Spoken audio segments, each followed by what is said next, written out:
ფართობი არის. და აი ნახულობთ რომ თუ ზემოდან მოდის ფართობი, მაშინ მთლიანად ამ მთელ განივკვეთზე ეცემა ზედაპირს, მაგრამ თუ უცვლით კუთხეს, ხო? შესაბამისად განივკვეთი იცვლება. ანუ მაგალითად აქ თუ აქედანაც მოდის სხივი, ეს სხივი უბრალოდ ამ ზედაპირს აცდება და სხვაგან დაეცემა.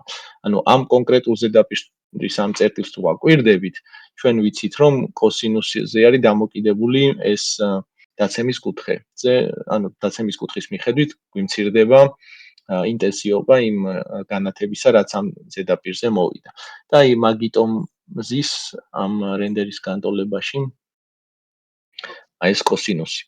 და კოსინუსად ვიცოდი, მაგრამ ზუსტი ფიზიკური ახსნა სხვათაშორის არ მქონდა.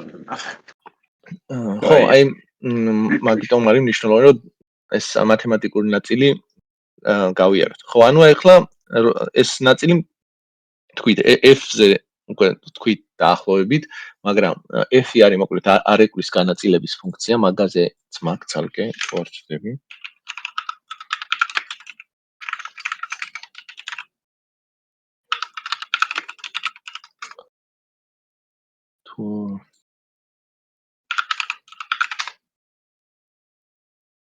ხო, აი აქ მაქვს.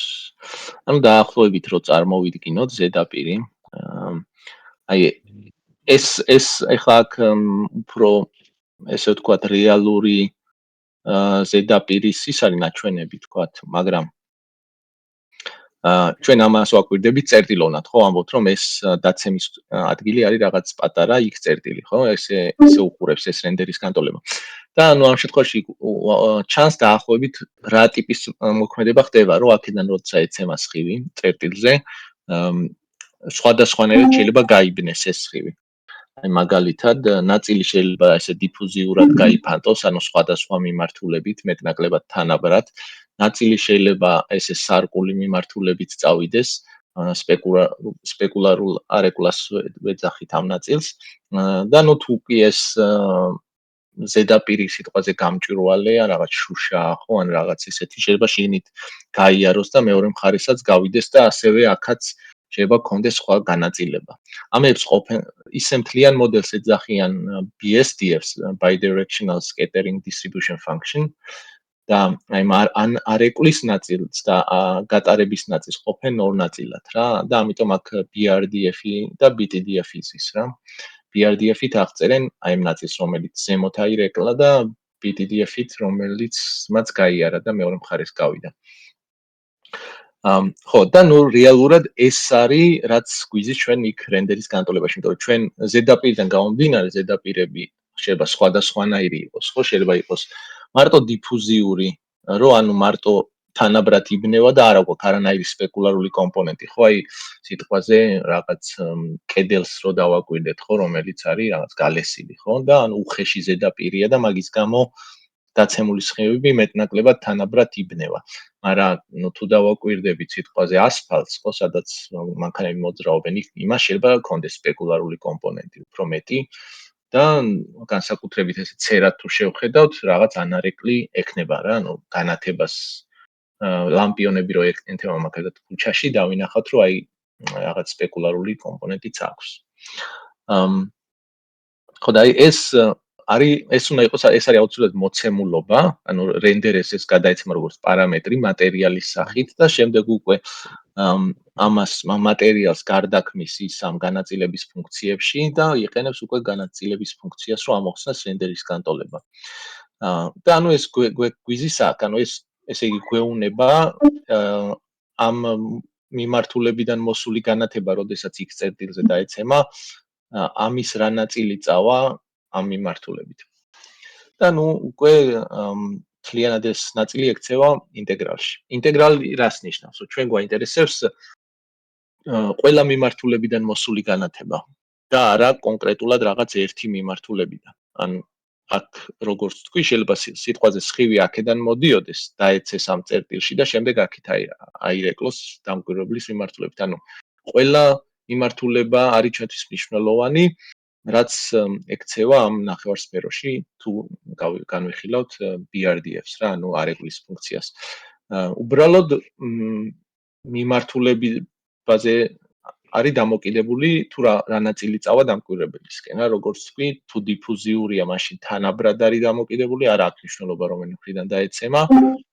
თუ სპეკულარულია, მაშინ აი უფრო მეტად აი ამ WE-ის მიმართულებიდან მოსული განათება წავა დამკვირვებლის მიმართულებით. და ეხლა ამ განტოლებაში საინტერესო მომენტი არის ის, რომ აქ რეალურად ყველაფერი ცნობილია, იმიტომ რომ ეს არის პარამეტრი, აი თქვათ, როგორც თქვი, FR-ი არის ჩვეულებრივი მატერიალის ინფორმაცია, ანუ რომელიც მოცემული აქვს რენდერში, იცის წინასწარ სანამ რენდერს დაიწყებს, ასევე LE, რომელიც გვეუბნება ეს კონკრეტულად ეს X წერტილი ანათებს თუ არა, ანუ განათებაა ეს ზედაპირი, რასაც ჩვენ უყურებთ, თუ უბრალოდ სხვა ზედაპირია, რომელსაც არ გააჩნია ეგ თვისება, ხო? ესეც მატერიალის მახასიათებელია და ესეც მონაცემია და რაც არ ვიცით არის ეს LE. რეალურად LE რო დავთვალოთ, ჩვენ ასევე უნდა გამოვიყენოთ იგივე განტოლება, რასაც ანუ ეს თლიანი, ანუ ეს LO რაც გვაქვს, ეს ჩაჯდება აქ L-ის ადგილას და მივიღებთ რეკურსიას. ანუ იმისათვის რომ ეს დავითვალო, მე უნდა ჩავიდე სიღრმეში და ესე ვთქვათ რეკურსიულად უნდა ჩავშალო ეს განტოლება. ანუ ეს არის რეალურად ამასაც სიღრმე არ გააჩნია, ანუ სიტყვაზე ანალოგი რო გავაკეთოთ რეალობასთან, ანუ ჩვენ მაგალითად, როდესაც ცხივი რაღაც ზედაპირს ეცემა, ირეკლება ამ ზედაპირიდან და შეიძლება ძალიან ბევრჯერ მოხდეს არეკლა სხვადასხვა ზედაპირებზე, სანამ ის მოხდება საბოლოო ჯამში კამერაში, ხო? დამოკიდებულია, თქვათ, რამდენად შთანთქავს ესა თუ ის ზედაპირები ენერგიას დაცემისას და რა დარჩება ესე ვთქვათ ბოლოს როდესაც ის კამერაში მოხდება. მაგრამ თვითონ განტოლება განიხილავს ყველა ამ დაცემას რა, ანუ ბოლომდე შეუძლია რომ ამოხსნას ეს ბოლომდე აღწერს ესე ვთქვათ რა მთელ ამ პროცესს. ეს უკვე მე ჩვენზეა დამოკიდებული, სად გადავწყვეტ, რომ მოდი რაღაც ნაწილი ამოხსნათ და რაღაც ნაწილი არ არის მნიშვნელოვანი რა. ამ შემთხვევაში უბრალოდ ეს მთლიანად აღწერს და გვეუბნება რომ ეს არის რაღაც რეკურსიული უსასრულოდ მაღალი ხარისხის ინტეგრალური განტოლება. ახლა მათემატიკაში ზოგადად უსასრულოდ მაღალი ხარისხის ინტეგრალური განტოლებები ძალიან რთული ამოსახსნელია. აი მაგალითად ნიუტონის მეთოდი ინტეგრალების ამოხსნა ახლა არ ვიცი, ამდენად გახსოვთ, მაგრამ მარტივი მაგალითი რო განვიხილოთ, ხო, რაღაც ორგანზომილებიანი ფუნქცია და იმის ფართობი გვაინტერესებს, ხო, თქვათ, რა ფართობი აქვს ამ წირსა და x ღერს შორის, ხო? მარტივი მეთოდი არის, თქვათ, ნიუტონის მეთოდი, რომელიც წერტილოვნად ამოხსნის, შემდეგ დაჭრის ამას და რაღაცას მიიღებს, მაგრამ ეს შეიძლება ორგანზომილებაში მუშაობდეს, მაგრამ როდესაც უკვე სიღრმეში ჩავდივართ, თან არაპრაქტიკული ხდება ესეთი ტიპის ამოხსნა. იმიტომ რომ ну ძალიან ღრმა ინტეგრალია რა. გეომეტრია არაპარამეტრული გვაქვს როგორც ეს. ხო, და ამიტომ რაღაცნაირად ესე ინდუსტრიაში ესე ვთქვათ დამკვიდრდა მონტე-კარლოს მეთოდი ამის ამოსახსნელად და ეხლა ნახავთ რატო და რა პლუსები აქვს ვთქვათ მონტე-კარლოს მეთოდს და პრაქტიკაში როგორ გამოიყენება. მაგრამ სანამ ეხლა რენდერის განტოლების ამოხსნას დავიწყებთ, მანამდე მარტივი მაგალითი უნდა ვნახოთ, აი მარტივ ამოცანას როგორ ხსნის. ჯერ რა არის მონტე-კარლოს ინტეგრირების მეთოდი და შემდეგ როგორ ხსნის. მოდი მოვძებნოთ. კონდა მგონი გახსნი და დავხურე.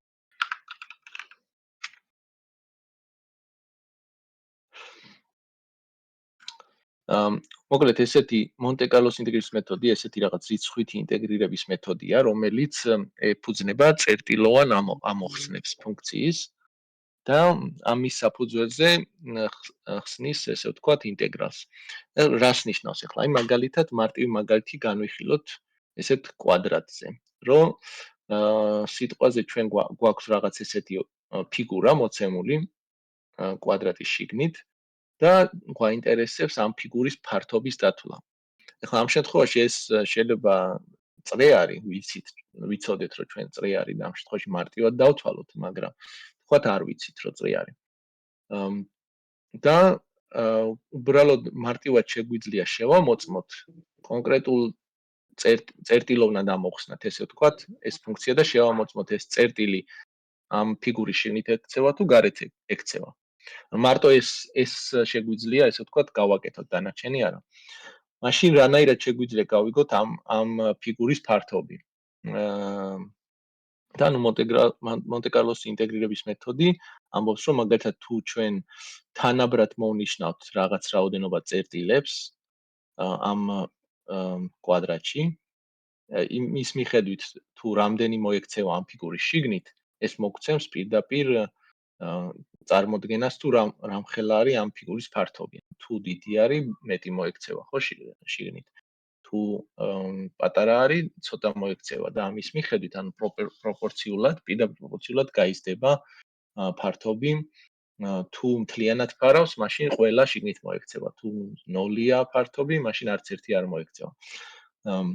და მაგალითად ეგეთი კლასიკური მიდგომა არის ხოლმე, რომ დავწეროთ გამოვითვალოთ პის მნიშვნელობა მაგალითად რა. აქ შეგვიძლია მაგალითად გავაკეთოთ, შეგვიძლია აქედან გადავიტანოთ პრინციპში და შეგვიძლია ცალკე ამოვხსნათ, არა, ეს ძველი დაწერილი კოდია, მაგრამ მაგას ალბათ არ აქვს მნიშვნელობა. მოდით თავიდან დავწეროთ რა ხან ვაკეთებთ, რომ მე მიყვეთ და იოლი იყოს, ესე ვთქვათ რა. მაგალითად ვიცით რომ წერტილის ფართობი არის πr კვადრატი, ხო? და თუ გვექნება, მოდი ახლა მაგალითზე იყო მეოთხედი განხილული, ხო? შეგვიძლია ჩვენ მეოთხედი წრე, შეგვიძლია მთლიანზე გავაკეთოთ, ანუ ესეთი მაგალითი გავაკეთოთ უფრო იოლი დასანახი რო იყოს. ნუ არა აქვს რეალურად მაგას მნიშვნელობა, ხო? ანუ პირველ რიგში დაგჭირდება რაღაც იტერაციების რაოდენობა.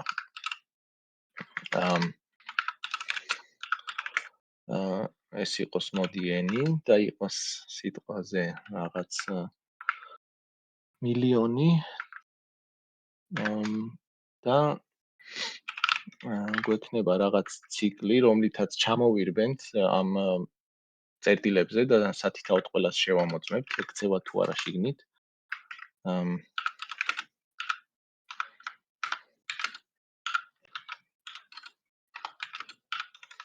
და შემდეგ აქ უნდა შევქმნათ რაღაც წერტილი.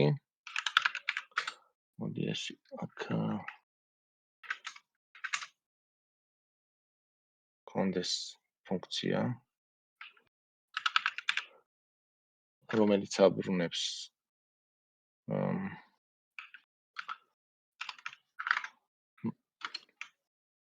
ეგ შეგვიძლია ვნახოთ. ნუ რამოდენიმე მარტივი ის არის C-ში რა სტანდარტულად ერთი არის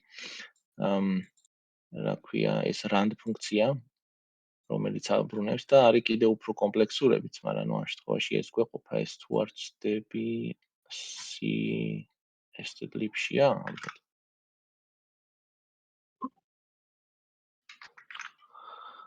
და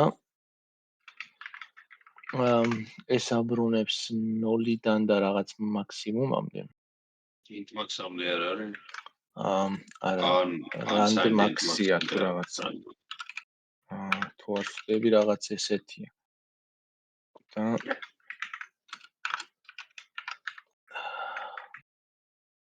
ჩვენ დავიყვანოთ ეს 0-დან 1-მდე და დავაბრუნოთ ეგრე. და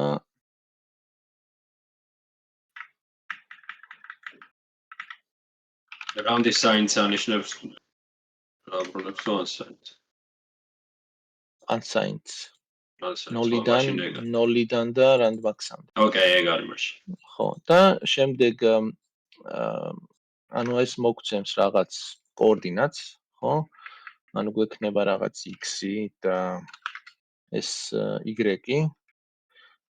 მოდი x-ში ჩავწეროთ, ანუ ეს random იქნება 0-დან 1-მდე, ანუ უნდა გავამრავლოთ სიტყვაზე 2-ზე, კაი, არ გვინდა 2-ზე გამრავლება, უბრალოდ გამოვაკლოთ 0.5. ანუ გავცენტროთ რა. და ეს იქნება y. ანუ აი ამას ვაკეთებთ რა რეალურად რაც იდეაში ერთეულოვანი წრეწირი თუ არის გვინდა ორზე. ხო, მოდი გავამრავლოთ მაშინ. და ერთი უნდა გამოვაკლოთ. ერთი უნდა გამოვაკლოთ. არაფრის გაკეთება არ უნდა, პროსტა მეოთხეც თუ ავიღებთ. ხო, კი ბატონო, არა უშ, მაინც ეს უფრო ვიზუალურად წარმოსადგენად უფრო ის არის რა, იოლი. და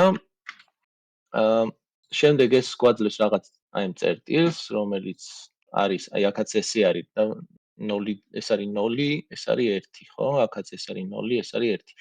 ანუ რაღაც აი ამ წერტილებს მივიღებთ შემთხვევითად აი ამ კვადრატში. ანუ ეს XY, რომელიც ჩვენ ახლა ციკლში გვიტრიალებს, ხო? n iterაციას აკეთებს და თითოეული iterაციისთვის ვითვლით x და y-ს.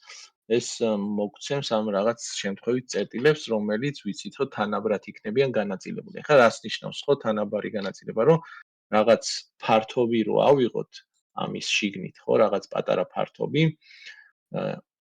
ყველა ესეთ მოცემულ ფართობში რა, სადაც არ უნდა ავიღოთ, ყველგან თანაბარი რაოდენობის ეს წერტილები მოხდება. ეგ არის თანაბარი განაწილება.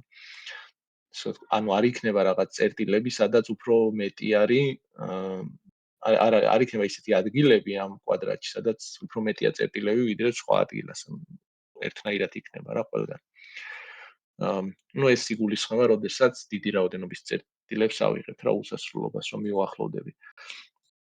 და ესე იგი მივიღებთ x, y და ახლა უნდა დავითვალოთ ეს თუ ექცევა აი ამ წრეწირის შიგნით და ამ წრეწირს ამ შემთხვევაში ვნახულობთ, რომ რადიუსი 1 აქვს, ხო?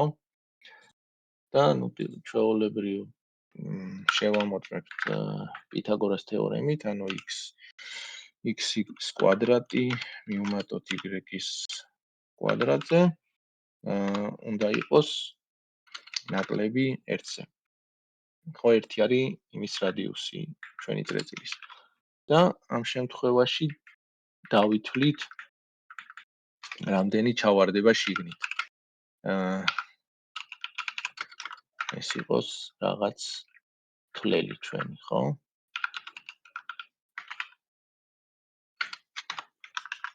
და მოკლედ, როცა გავირბენთ n iterაციაზე, n iterაციიდან ეს რაოდენობა იქნება, რაც მოექცევა ამ წრეწირის შიგნით. ახლა ეს რას გვეუბნება ეს რიცხვი, ხო? ეს რახან რადიუსი 1 არის, მთლიანი ამისი სიგრძე არის 2 სტოლი, ხო? და შესაბამისად ეს რახან კვადრატია, მთელი ამ კვადრატის ფართობი არის 2 გავამრავლოთ 2-ზე, ანუ 4 სტოლი. და თუ ყველა შიგნით მოექცეოდა, მაშინ ფართობს 4-ს მივიღებთ, ხო? მაგრამ რაღაც უფრო ნაკლები უნდა მივიღოთ. და წრეწირის ფართობი ხო არის π r კვადრატი, ჩვენ შემთხვევაში r 1 არის, ანუ პირდაპირ ის ფართობი, რასაც დავთვლით რა, იქნება π სტოლი. და ეგ პირდაპირ გვაძლევს მნიშვნელობას რა. ეგ შეგვიძლია ვნახოთ მაგალითად. ესე იგი n, რომელიც არის მთლიანი რაოდენობა,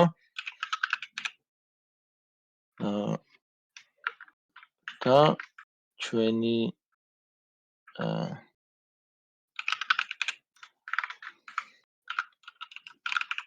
თვლელი, რო გავყოთ n-ზე, ეს მოგცემს ესე იგი 0-დან და 1-მდე რიცხვს, ხო?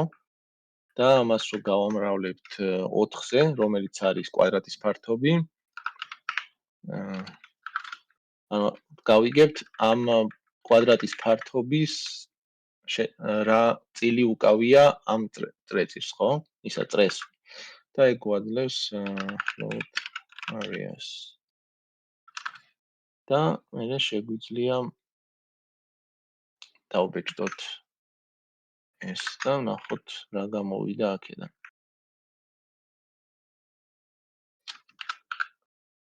რომ ეს p არის ამის სწორი. ნახოთ შეცდომები თუ არა. კი ბატონო, რაღაც არ მოსწონს. რანადა. როგორც ჩანს, აქ რაღაც დავაკელით, კი ბატონო. ეს ეკლია. აჰა. მივიღეთ 14. 3.14. არა 15 არ არის. 15 არ არის. რაოდენობას გაზდე და წავა. ახლა ნახავთ, რომ თუ დავაკლებთ, უფრო ცუდი მიახლოვება იქნება.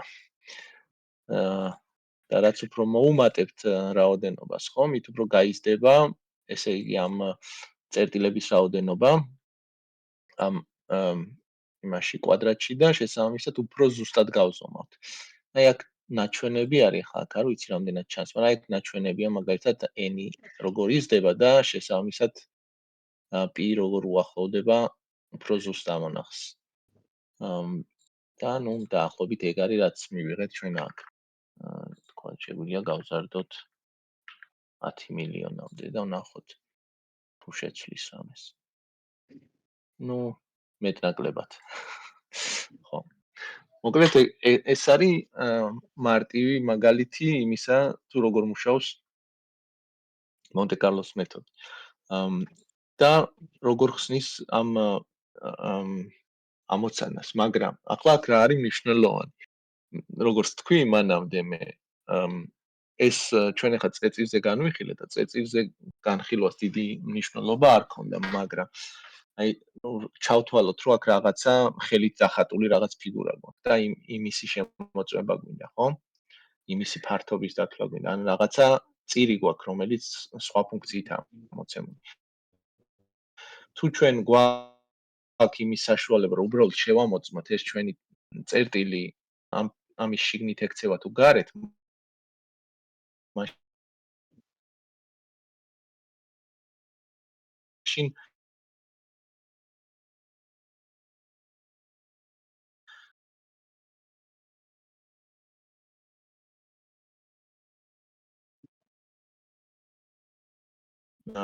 ესე ვთქვათ, მონტე-კარლოდ ეგ უნდა არის ამ შემთხვევაში ამიტომ იყენებს ესე ვთქვათ, რენდერის განტოლების ამოსახსნელად იყენებენ მონტე-კარლოს. რამდენადაც მონტე-კარლო შეიძლება ეფექტური არ არის დაბალი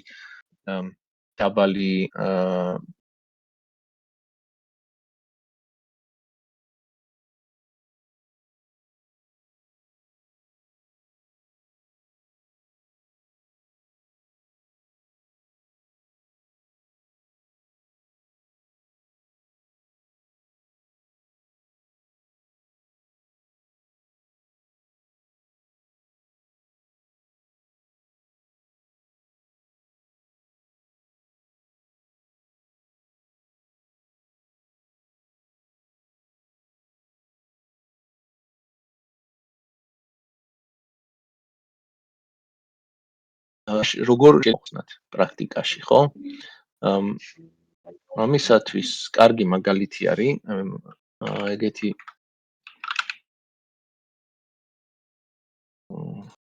ალბათ უკვე იცით, რამოდენიმე ჯგუფშიც დავწერე. ეგეთი პროექტია ქვია small pt, ხო? ანუ pt არის ამ შემთხვევაში fast tracer.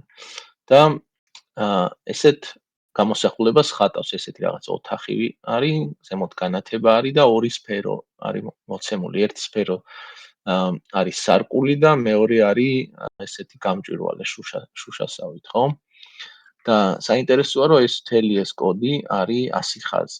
ანუ ეს არის მთელი კოდი და ამაში შედის ასევე რაღაც დამატებითი ესეთი რაღაცები, რომ მაგალითად ვექტორი არა აქვს, ხო? ამასის განსაზღვრული და პირდაპირ აქ აღწერს და ოპერაციებს განმარტავს, რო თქვა ვექტორზე ოპერაციები როგორ კეთდება, ხო? ასევე მთელი სცენა, ანუ ეს მთელი სცენა, რაც აქ გვაქვს, მოცემულია სფეროებად. ეხლა უბრალოდ რომ გაამარტივოს, მარტო სფეროები აქვს რა დაწერილი და სფეროსთან თანაკვეთა. Ray Tracer-ი წინა ვიდეოში განვიხილეთ, როგორ მუშაობს და ზუსტად სფეროს მაგალითზე განვიხილეთ და მაგიტომ ვთქვათ იმათვის ვინც იყო წინაზე, ალბათ ყველა. იოლი უნდა იყოს, ანუ ამის გარჩევა. და ამას რამოდენიმე დღის წინ აუდექდა ეს გადავწერე შეილერთოიზე კი იყო მანამდეც. მაგრამ ნუ მაინც მინდოდა რომ რაც შეიძლება ახლოს ყოფილიყო ამ ორიგინალ ვერსიასთან. და ამიტომ მოვდექი და გადავწერე თავიდან. და ესეთი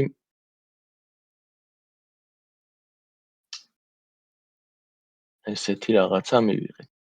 ანუ აქ გვაქვს სცენა, იგივე სცენარი უბრალოდ ეს სფერო ცოტა დაბლა ჩამოვწიე და დავაპატარავე. ეგ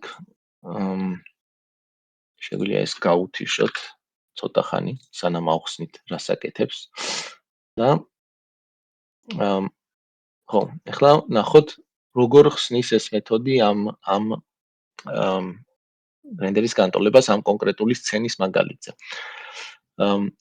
ანუ როგორც თქვით, უნდა გავაკეთოთ წერტილოვანი გაზომვები, ანუ როგორც თქვა წრის შემთხვევაში გავაკეთეთ, რომ ჩვენ წრეზე უბრალოდ წერტილოვნად ვამოწმებდით ეს კონკრეტულად ეს კოორდინატი ამ წრეს შიგნით ექცევა თუ გარეთ. რენდერის შემთხვევაში ეს წერტილოვანი გაზომვა ნიშნავს, რომ ჩვენ რაღაცა გზა ავაგოთ, მოდი MS Paint-ს მოვიშველიო და დაგვეხმარება. ანუ გვაქვს დაახლოებით ესეთი სცენა. Paint-ი არ ჩანს. Paint-ი არ ჩანს მაშინ. მაშინ აქედან უნდა გავაზიარო ალბათ Paint-ი. ან თლიანი ეკრანი არ გამოვიდა, რომ სხვა რეზოლუცია. კაი, მაშინ მოდი ისი ავხსნი. მოკლედ ან ამას არა აქვს whiteboard-ი ამ წინაზეც მაინტერესებდა და ვერ ვიპოვე, ხო? სავარაუდოდ რამე ვებსაიტი იქნება. ხო, მოიცა ვნახოთ. Online Paint. ჩვენი ძალიან ძველებურია, მაგრამ კაი. ეს იმას გავს. XP Paint. ხო. მოკლედ ესეთი არის ჩვენი სცენა. და ეხლა ამ შემთხვევაში ეს ჩვენი განათება, ანუ რაღაცა ესე არის. და აქ დევს ეს ჩვენი სფეროები, ხო? ქვემოთ აწყვია რა. თქვათ ერთი აქ, მეორე ცოტა წინ. და გვაქვს კამერა, რომელიც მდებარეობს სადღაც აქ. ეხლა წერტილოვანი გაზომვა რას ნიშნავს? რომ ჩვენ ვიღებთ ესე იგი, უშვებთ გზას ამ სცენაში. ეს კამერა ცოტა შორს არის რეალურად, იმიტომ რომ მთელი სცენა უნდა ჩანდეს, კაი, ცოტა გავში. ანუ ესე იყურება უფრო რა. ეს არის სასურათე სიბრტყე. და აი აქედან რომ გავუშვებთ, თქვათ, ხო, სხირს, რომ წავა, დაეცემა კედელს, ხო, თქვათ, პირველად. შემდეგ აქედან აირეკლება, დაეცემა რაღაცა სხვაგან. შემდეგ აქედან აირეკლება და შეიძლება მოხდეს განათებას.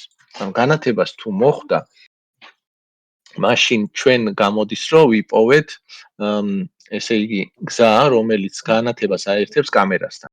და ჩვენ შეგვიძლია იმ ფუნქციებით, აი რაც განტოლებისას ავხწერე, რომ არსებობს არეგვის ფუნქცია, ხო, რომელიც გვეუბნება ამქედან მოსული განათება, როცა დაეცემა დიფუზიურ ზედაპირზე, რა წილი მიდის მეორე მიმართულებით, ხო? აი ამ ფუნქციის დახმარებით ჩვენ დავითვლით, აი აქედან რა წამოვა, მე აქ რა დაეცემა, აქ რა რაოდენობა აირეკლება, მე აქ რო დაეცემა, აქ რაოდენობა აირეკლება და საბოლოო ჯამში რა მოხდება კამერაში. ეს იმ შემთხვევაში, თუ ჩვენი გზა შემთხვევით მოხდა განათებას. თუ არ მოხდა და სიტყვაზე რა ვიცი, აი ესე წავიდა, შემდეგ სადღაც აქ მოხდა და შემდეგ სადღაც დაიკარგა, არაფერს აღარ მოხდა, ხო? ამ შემთხვევაში ვიტყვით, რომ ვერ ვიპოვეთ განათება. ანუ ვეძებეთ, მაგრამ ვერ ვიპოვეთ. და დავაბრუნებთ 0-ს, ხო? ანუ ამბობთ, რომ ამ გზას არაფერი შუქი არ გადააქვს კამერაში. რახან ვერ ვიპოვეთ. იმიტომ რომ, ნუ გარედან არაფერი შუქი არ შემოდის. წინასწარ ვამბობთ, რომ გარეთ სიბნელეა. ხო.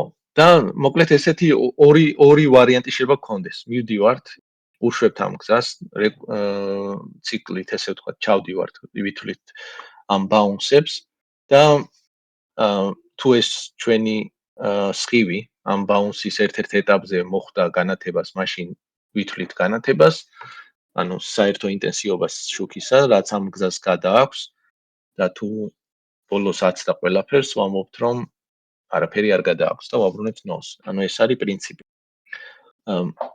ეს რო ნახოთ ახლა ამ მაგალითზე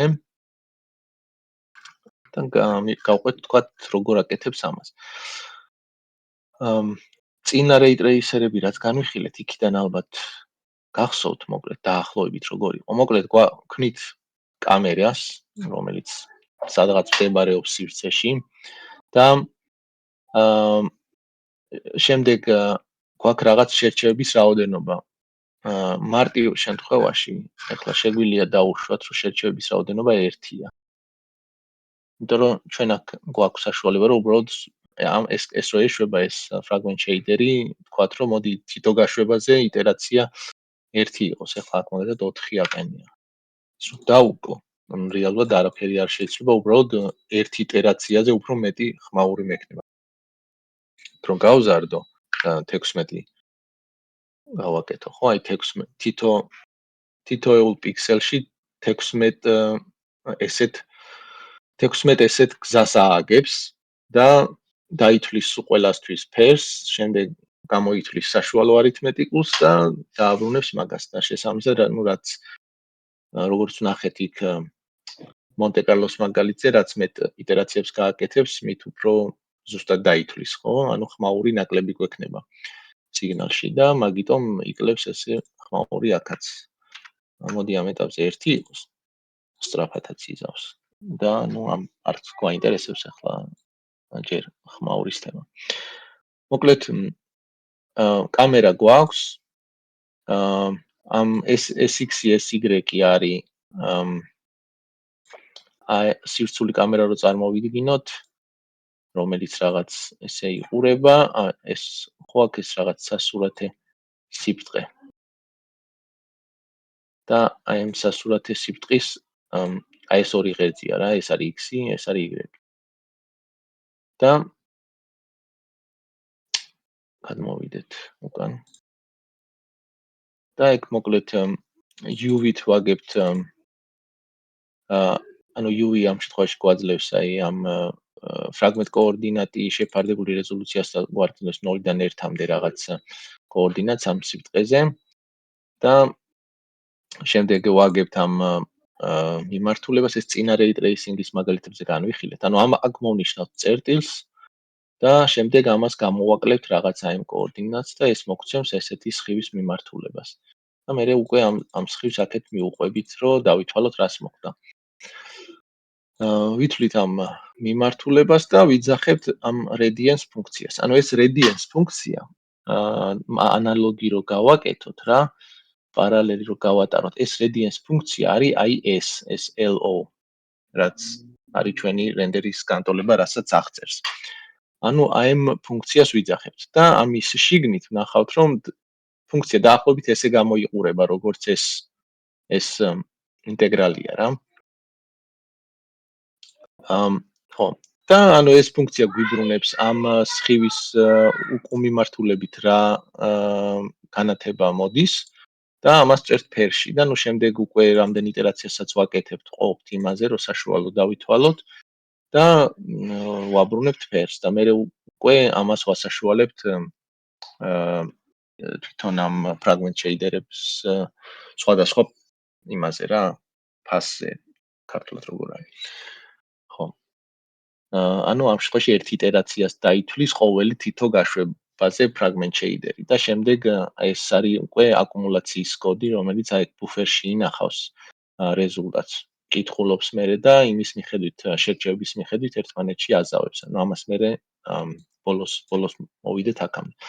ეხლა ვნახოთ უშუალოდ radiance ფუნქცია რა, რაც ყველაზე საინტერესოა, რაც უშუალოდ განათების დათვლას რაც აკეთებს. ანუ აქ როგორც თქვით, როცა განათება უნდა დავითვალოთ, უნდა გავაკეთოთ ეს bounce-ები, ხო? ანუ უნდა გავყვეთ, დავითვალოთ პირველი სხივი რას ხდება, შემდეგ თუ რამესთან მოხდა თანაკვეთა, შემდეგ იმის მიხედვით რა ტიპის ობიექტია, რაღაცნაირად უნდა ავირეკლოთ, შემდეგ დავითვალოთ კიდე რას მოხდა და ასე შემდეგ. ანუ ყველა ეს სეგმენტი დაახლოებით ერთი და იგივე ტიპის გამოთვლას აკეთებს, ანუ ეს უბრალოდ ციკლში გვიზის და ამ ბაუნსებს მიუყვებით რა, ანუ ამ შემთხვევაში ეს არის რაღაც პირველი ბაუნსი, ეს არის მეორე ბაუნსი, ეს მესამე და ასე შემდეგ, ხო? და ეს გვიზის ზუსტად, აი აქ გვაქვს ესეთი ლუპი, რომელიც ვიწყებთ თავიდან 0-ით, აი depth ბოლო პარამეტრი არის depth-ი, რომელიც 0 გადაეცემა, ანუ ვაძლევთ მოკლედ უბრალოდ სხივს და ვეუბნებით აი ამ სხივის უკუმიმართულებით რა ფერი მოდის ეგ დაგვითვალეთ ხო რა და ეს იწყებს შემდეგ აქედან და სანამ ეს სიღრმის მაჩვენებელი ნაკლებია მაქსიმალურ სიღრმეზე, რასაც ვითვლით, ანუ ამის იქით უკვე ინტეგრალს ესე ვთქვათ მოვაჭრით კუდს და ვამბობთ რომ მოდი ეგ აღარ არის რა საინტერესო და დაიკიდე ის დანარჩენი გამოთვლები. მაგრამ ნუ ეს შეგვიძლია რომ გავზარდოთ შემდეგ და ჩავდივართ და ვამოწმეთ პირველ რიგში რას თუ არაფერს არ მოხდა. ნუ ეს არის ფუნქცია ინტერსექტი, რომელიც ითვლის ამ სცენასთან თანაკვეთას, ამ ჩვენი სხივის. ანუ თუ მაგალითად ეს სხივი მიდიოდა აქეთ, ხო, ესე ყველაფერს აცდა რა. მაშინ ვაბრუნებთ 0-ს. ანუ ამ სხივის უკუმიმართულებით აქეთ არაფერი განათება არ მიდის, ხო?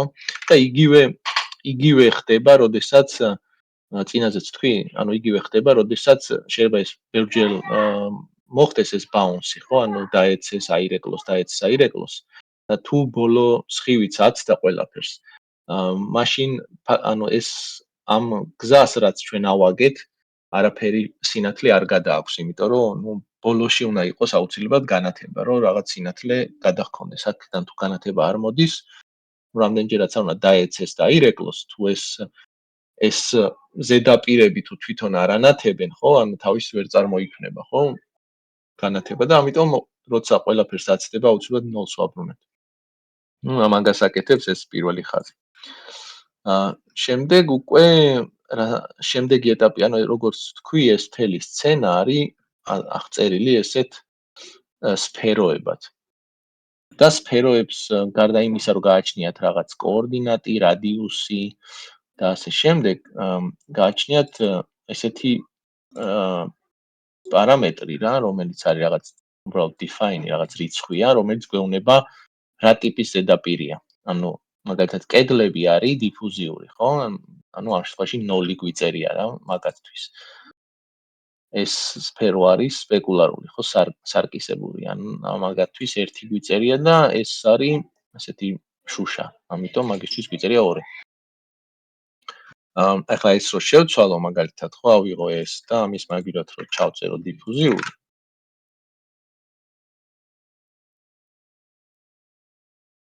ესეთ დიფუზიურ სფეროს მივიღებთ რეზულტატად. დავაბრუნოთ უკან. და ხო, მოკლედ მთელი სცენა გვაქვს სფეროებად აღწერილი და ჩვენი ინტერსექტ ფუნქცია აბრუნებს რომელ სფეროს მოხდა და რა მანძილია თანაკვეთამდე, ხო? წინა ray tracer-ის მაგალითებზე განვიხილეთ, რომ მანძილის დაბრუნება არის ხოლმე მნიშვნელოვანი და ანუ მაგალითად ამას რომ მოხდება სიტყვაზე ამ სფეროს, ეს ფუნქცია დააბრუნებს აი აქედან და აქამდე მანძილს. და ესე იგი ვითვლით რომელ ობიექტს მოხდა, ვიღებთ მერე სხივის კოორდინატს, მიუმატებთ სხივის მიმართულება გამრავლებული მანძილზე, მოგცემს x წერტილს, აი როგორც აქ თქვით, აი ეს x წერტილი არის აი ეს x წერტილი, რომლის მიმართაც რომელიც აღწერს ესე ვთქვათ ზედაპირის წერტილს, სადაც მოხდა თანაკვეთა. და შემდეგ ვითვლით ნორმალს, იმიტომ რომ ხო ვიცით რომ ეს მთელი ეს სცენა ამ შემთხვევაში მოცემულია სფეროებით, ანუ უბრალოდ ამ წერტილს გამოვაკლებთ ამ რომელი სფეროცა იმის ცენტრს. სიტყვაზე თუ კი აი ამას მოხდა, მოდი უფრო ცოტა ზემოთ გავუშვათ სხივი. მაგალითად თუ ამ სფეროს მოხდა, დავითვლით აი იქ წერტილის კოორდინატს და ამის ცენტრის კოორდინატს ავიღებთ და ამ კოორდინატს გამოვაკლებთ ამ კოორდინატს და ეს მოგცემს ესეთ მიმართულებას. და ეს არის ჩვენი ნორმალი. შემდეგ უბრალოდ ვატრიალებთ ნორმალს, რომ შეიძლება იყოს შემთხვევა მაგალითად აი ეს სფერო, აი ეს კედელი მაგალითად შეიძლება იყოს მოხსნილი როგორც დიდი სფერო, რომელიც აქეთ მარცხნივ მდებარეობს და ეს კამერა შეიძლება შიგნით იმყოფება. ამიტომ ნორმალს რო დავითვლით, აქ შეიძლება აქეთ იყოს მიმართული. და ჩვენ კიდე გვაინტერესებს, რომ ჩვენსკენ გადმოვატრიალოთ. მაგას აკეთებს აი ეს. უბრალოდ ამ ნორმალს ამრავლებს -1-ზე თუ მეორე მხარეს არის გადაბრუნებული. შემდეგ ვითვლით აქ F-ში ვინახავთ ფერს ჩვენი ობიექტის, ანუ ახლა ჩვენ შემთხვევაში აქეთ არის წითელი, აქეთ ლურჯი, ანუ ამ F-ში წერია ზუსტად ეგ. და შემდეგ თუ კი ამ ობიექტს, რომელსაც მოხვდით, ხო, გააჩნია თუ კი ეს ობიექტი ანათებს, მაშინ ეს განათების მაჩვენებელი წერია ამ ობიექტის აი E-ში. ანუ ამ შემთხვევაში, როდესაც კედელს ხვდებით, ეს არ ანათებს, ანუ ამ E-ში იქნება 0 და როცა მოხვდებით აი მანათობელ სფეროს ზემოთ, ამას აქვს რაღაც მნიშვნელობა, ეს აქ არის აღწერილი. ეგ ემისივი არის, ხო? ხო, ეს არის ემისივი კი.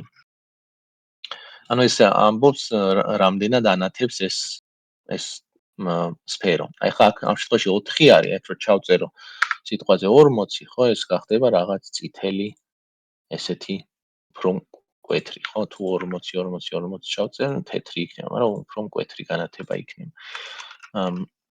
თუ დაუკლებთ, უფრო ჩაბნელდება. და ნუ ასე რა.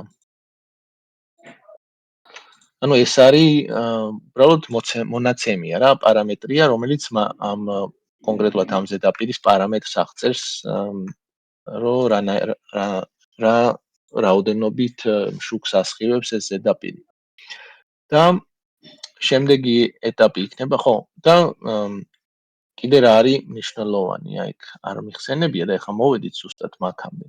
გვაქვს ეგეთი ცვლადი CF-ი, არ ვიცი აი CF-ს რატო არქმევს, მაგრამ CF-ი არის უფრო კარგი სახელი არის ხოლმე ეძახიან throughputs. ნუ რა ვიცი ხა რამდენად ყველა მიცის იმის, მაგრამ აი დაახლოებით ეს ითვლის რა ხელა გავლენა აქვს ამას ამ კონკრეტულ წერტილს იმ საერთო ფერზე, სადაც საბოლოო ჯამში უნდა დავაბრუნოთ. ანუ მაგალითად პირველად რომ მოვდივართ, აქ ამბობთ რომ ეს throughput-ი არის 1 და როდესაც აქ დავეცემით და ავირეკლებით, ხო?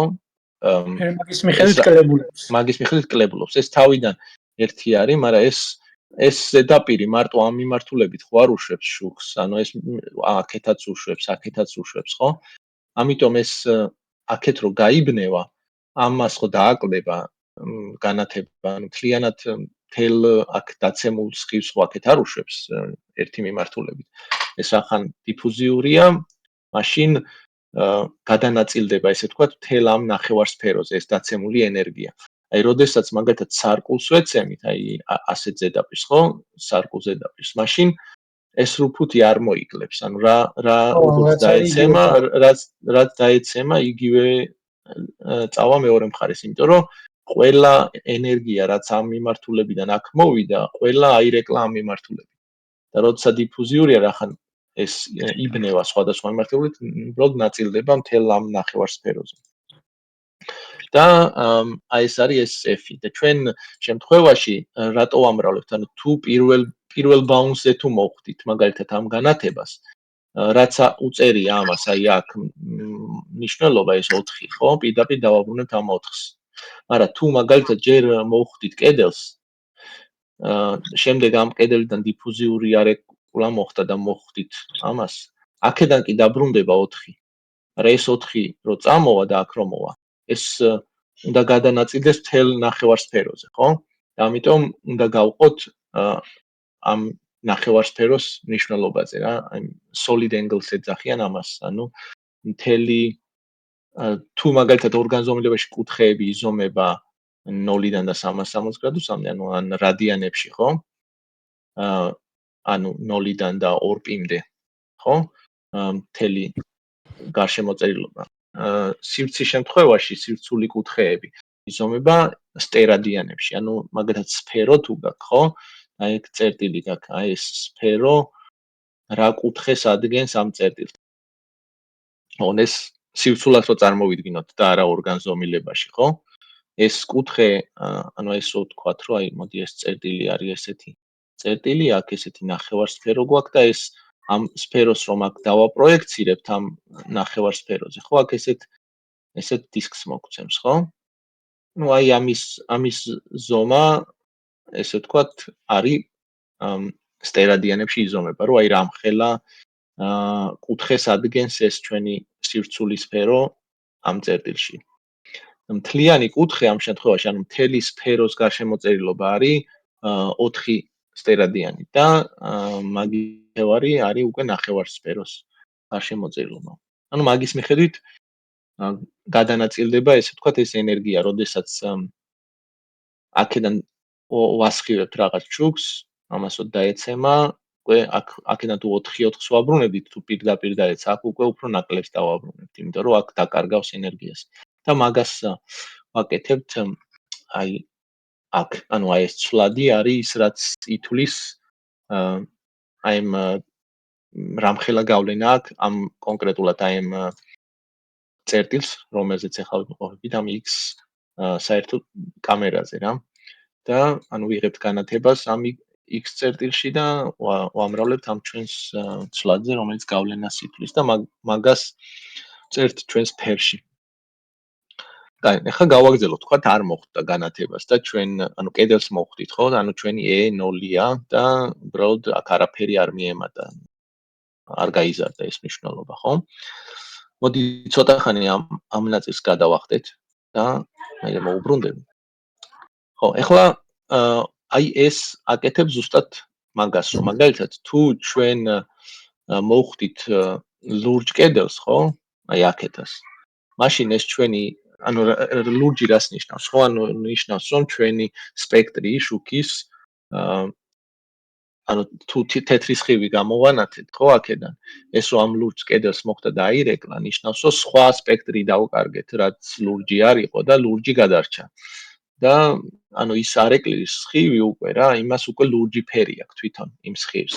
ანუ ამ კედლის ფერი მიიღო. მაგას აკეთებს ზუსტად აი ეს ფუნქცია. ეს f ხო არის ამის ფერი, რომელიც ჩვენ აქ წავიკითხეთ ობიექტიდან. და უბრალოდ ამ ჩვენს ცვლადს ვამრავლებთ f-ზე და ვამბობთ, რომ ეს წვლილი, რომელსაც ვითვლით, ასე ვთქვათ, რომ რა გავლენა ექნება ამ დაცემ, რამდენად შეიცვლება რა ეს ამ ფერის, ამ წერტილის გამო ეს გავლენა, მაგას ვამრავლებთ ამ ფერზე. ანუ ეს რეალურად ეს ოპერაცია ანიჭებს ამ კედელს ამ ფერს რა. და შემდეგ უკვე მიდის შემოწმება რა ხდება დიფუზიურ კედელს, დიფუზიურ ობიექტს მოხდით, ანუ ამ შემთხვევაში ამ კედელს თუ სპეკულარულ ობიექტს მოხდით, ანუ აი ამ მეტალს, ხო, მეტალის სარკეს, თუ მოხდით აი ამ განათებას. ეს განათების განხილვა ახლა შორს წაგვიყვანს, იმიტომ რომ დიელექტრიკა უფრო რთული ნაწილია, ყოველ შემთხვევაში ამ სტრიმის ნაწილში ეგ არ ვიცი რამდენად მნიშვნელოვანია, ასე რომ ამას ცოტა ხანი თავი დავანებოთ. განვიხილოთ ეს მარტივი მაგალითები, ხო, როდესაც გვაქვს ესე ვთქვათ, დიფუზიური და სარკული. ეგ შეგვიძლია ჩავანაცვლოთ ეს დროებით. რეალურად ეს რენდერის განტოლების ამოხსნაზე გავლენას არ ახდენს, ანუ რენდერის განტოლება ისე იხსნება, როგორც იხსნებოდა, უბრალოდ კონკრეტულად ამ ზედაპირს გააჩნია რაღაც თვისებები, რაც შემდეგ უკვე აქ არის აღწერილი. ანუ ეს BRDF-ი, რაც თქვით, ორმხრივი გაბნევის განაწილების ფუნქცია არის, სხვა ტიპის შუშის შემთხვევაში და სხვა ტიპის, თქვათ, სარკულარ ეკლის შემთხვევაში. ახლა მარტივი ვარიანტი ყველაზე ალბათ არის სარკული და მოდი სარკული განვიხილოთ პირველი. ანუ ეს არის სარკული ვარიანტი. უბრალოდ ვიღებთ აი ამ მიმართულებას, რა მიმართულებითაც სხივი დაეცა ამ ზედაპირს და უკეთებთ რეფლექტს. ანუ რეფლექტი აკეთებს არეკლას. რა კუთხითაც დაეცა, ანუ ეს ხო არის ჩვენი ნორმალი, ეს არის n. რა კუთხითაც დაეცა, იმ კუთხით აირეკლავს და გამოიწვის ახალ მიმართულებას. და ეს ჩვენი სხივი, ანუ აი x-დან n-ის მიმართულებით, ნორმალის მიმართულებით ცოტა ავწიეთ ზემოთ. ანუ უბრალოდ რომ ამ სფეროს აღარ მოხვდეს, მე თანაკვეთას რო დავითვლით, ეს ცოტა ზემოთ ავწიეთ რა. ანუ ახლა ამ ხელაზე არა, მაგრამ დაახლოებით ესე. და აქედან გავუშვით სხვა მიმართულებით. და როგორც თქვი, აი ეს f აი ეს ფუნქცია, რომელიც ითვლის აი წვლილს საერთო ჯამში, ხო? ეს არ შემეცვალა. ეს დარჩა იგივე რაც იყო.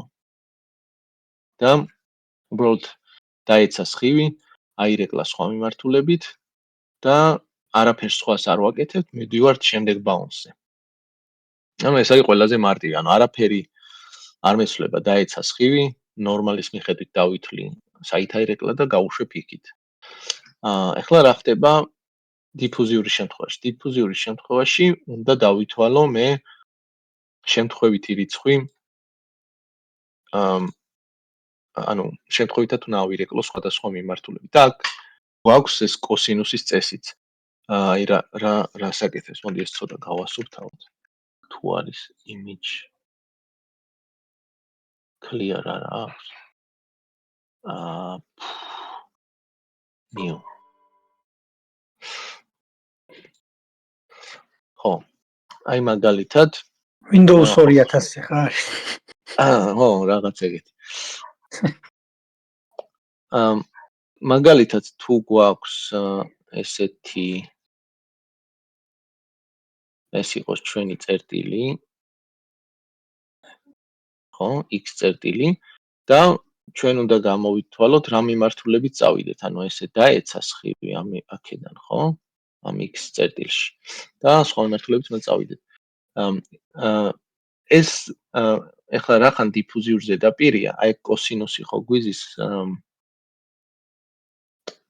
სად არის განტოლება აი აქ აი ეს კოსინუსი ხო აი ეს კოსინუსი უნდა გავითვალისწინოთ ანუ ამ მოსულ განათებას რო ვითვლით ხო ჩვენ ხო რეკურსიულად ჩავდივართ ანუ აი ეს ციკლი რაც გვაქვს აი ეს კოსინუსი უნდა გავითვალოთ რაღაცნაირად ერთი ვარიანტია რომ ჩვენ უბრალოდ შემთხვევითი წერტილი ავიღოთ ან თანაბრად განაწილებული წერტილი ავიღოთ ამ ნახევარ სფეროზე და შემდეგ ის წერტილი იმ წერტილის მიხედვით დავითვალოთ ესე ვთქვათ აი ეს მიმართულება და დავითვალოთ ეს კოსინუსი ანუ ნორმალთან მიმართებაში აი ეგ რამხელა კუთხეს მოგცემს და გავამრავლოთ ამ კუთხეზე ის ფერი რასაც ესე ვთქვათ ბოლოს დავითვლით ეგ ერთი ვარიანტია მაგრამ მეორე ვარიანტია რომ ესე რო არ ვქნათ მოდი ეს წერტილები რასაც დავაგენერებ მე ამ ნახევარ სფეროზე თვითონ იყოს კოსინუსის წესით განაწილებული. ანუ უფრო მეტი წერტილები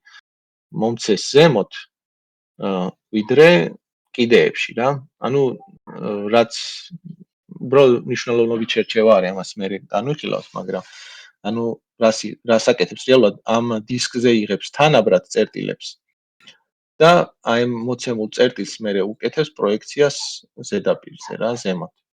ან თქვა თანაბრად მონიშნავს წერტილს, მე გამოითვლის ზემოთ სად მოხდა. ანუ შუქის წყაროც ზემოთ დაგვექნება, ხო? ამ შემთხვევაში. შუქის წყაროს რაც ეძახი? ანუ ამ შემთხვევაში ჩვენ ლოკალურად ვიხილავთ მარტო არეკლას.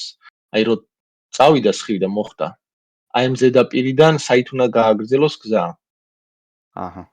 ხო, არა, ეს რენდერის განტოლებაში იყო, მე მგონი ეგ. ხო, კი, მარტო ამ შემთხვევაში მარტო ზემოდან ვიხილავთ. ანუ მარტო BRDF-ი გვაქვს, აქ ხო არა გვაქვს ისინი რა ქვია, გამჭვირვალე ობიექტები, ხა აი ეს უკვე გავთიშე, ხო? ეს შუშა. აი შუშას რო განვიხილავთ, აი იქ უკვე ის გატარებული სხივი უკვე ზემოდან ანუ აღარ არის, უკვე მეორე ნახევარსფეროში გავდივართ, მაგრამ როცა დიფუზიურ ზედაპირი გვაქვს და როცა სარკული გვაქვს, ვრჩებით იგივე ნახევარსფეროში, ანუ ესე თუ დავეცით ზედაპირს, ამავე ნახევარსფეროში ვირეკლებით სადღაც. უბრალოდ ახლა მე ვხსნი იმას, რომ ერთი ვარიანტია რომ თანაბარი წერტილი მონიშნო სფეროზე. ანუ ისეთ წერტილი რომლებიც თანაბრად არიან მთელ სფეროზე განაწილებული, ხო? ან ამ შემთხვევაში ნახევარ სფეროზე. აი სფეროზე თუ აიღებ, უბრალოდ შეიძლება გადაატრიალო ზემოთ, ქვემოთ რაც მოექცევა, უბრალოდ ნორმალის მიხედვით ზემოთ აიტანო. და ამბობ, რომ ეს წერტილი ეხლა თანაბრად არის აი ამ ნახევარ სფეროს ზედაპირზე განაწილებული, ხო? და ამ შემთხვევაში თუ კი შენ ამას ჩაუყვები ეგრე თანაბრად მონიშნავ ხოლმე წერტილებს. ყოველ არეკლისას აი ეს კოსინუსი უნდა დაითვალისწინო, აი ეს რაც აქ იზის. და მეორე ვარიანტია თუ ამ კოსინუსის გინდა რომ აქედან ამოაგდო, მაშინ უბრალოდ წერტილები უნდა მონიშნო კოსინუსის პროპორციულად განაწილებული აქ ზედაპირზე. ახლა ეგ რომ ნახოთ, ვიცი.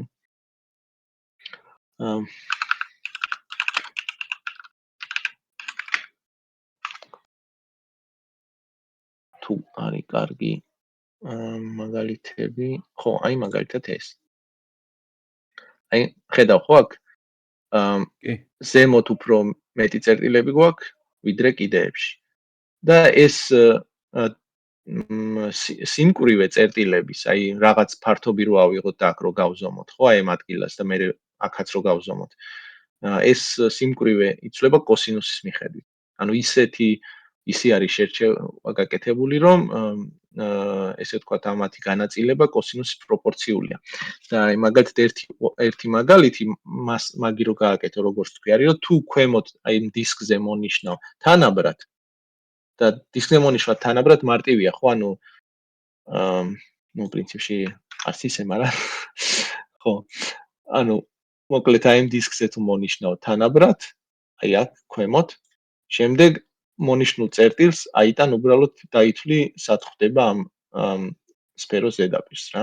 აი მაგას აჩვენებს მაგალითად აი აქ.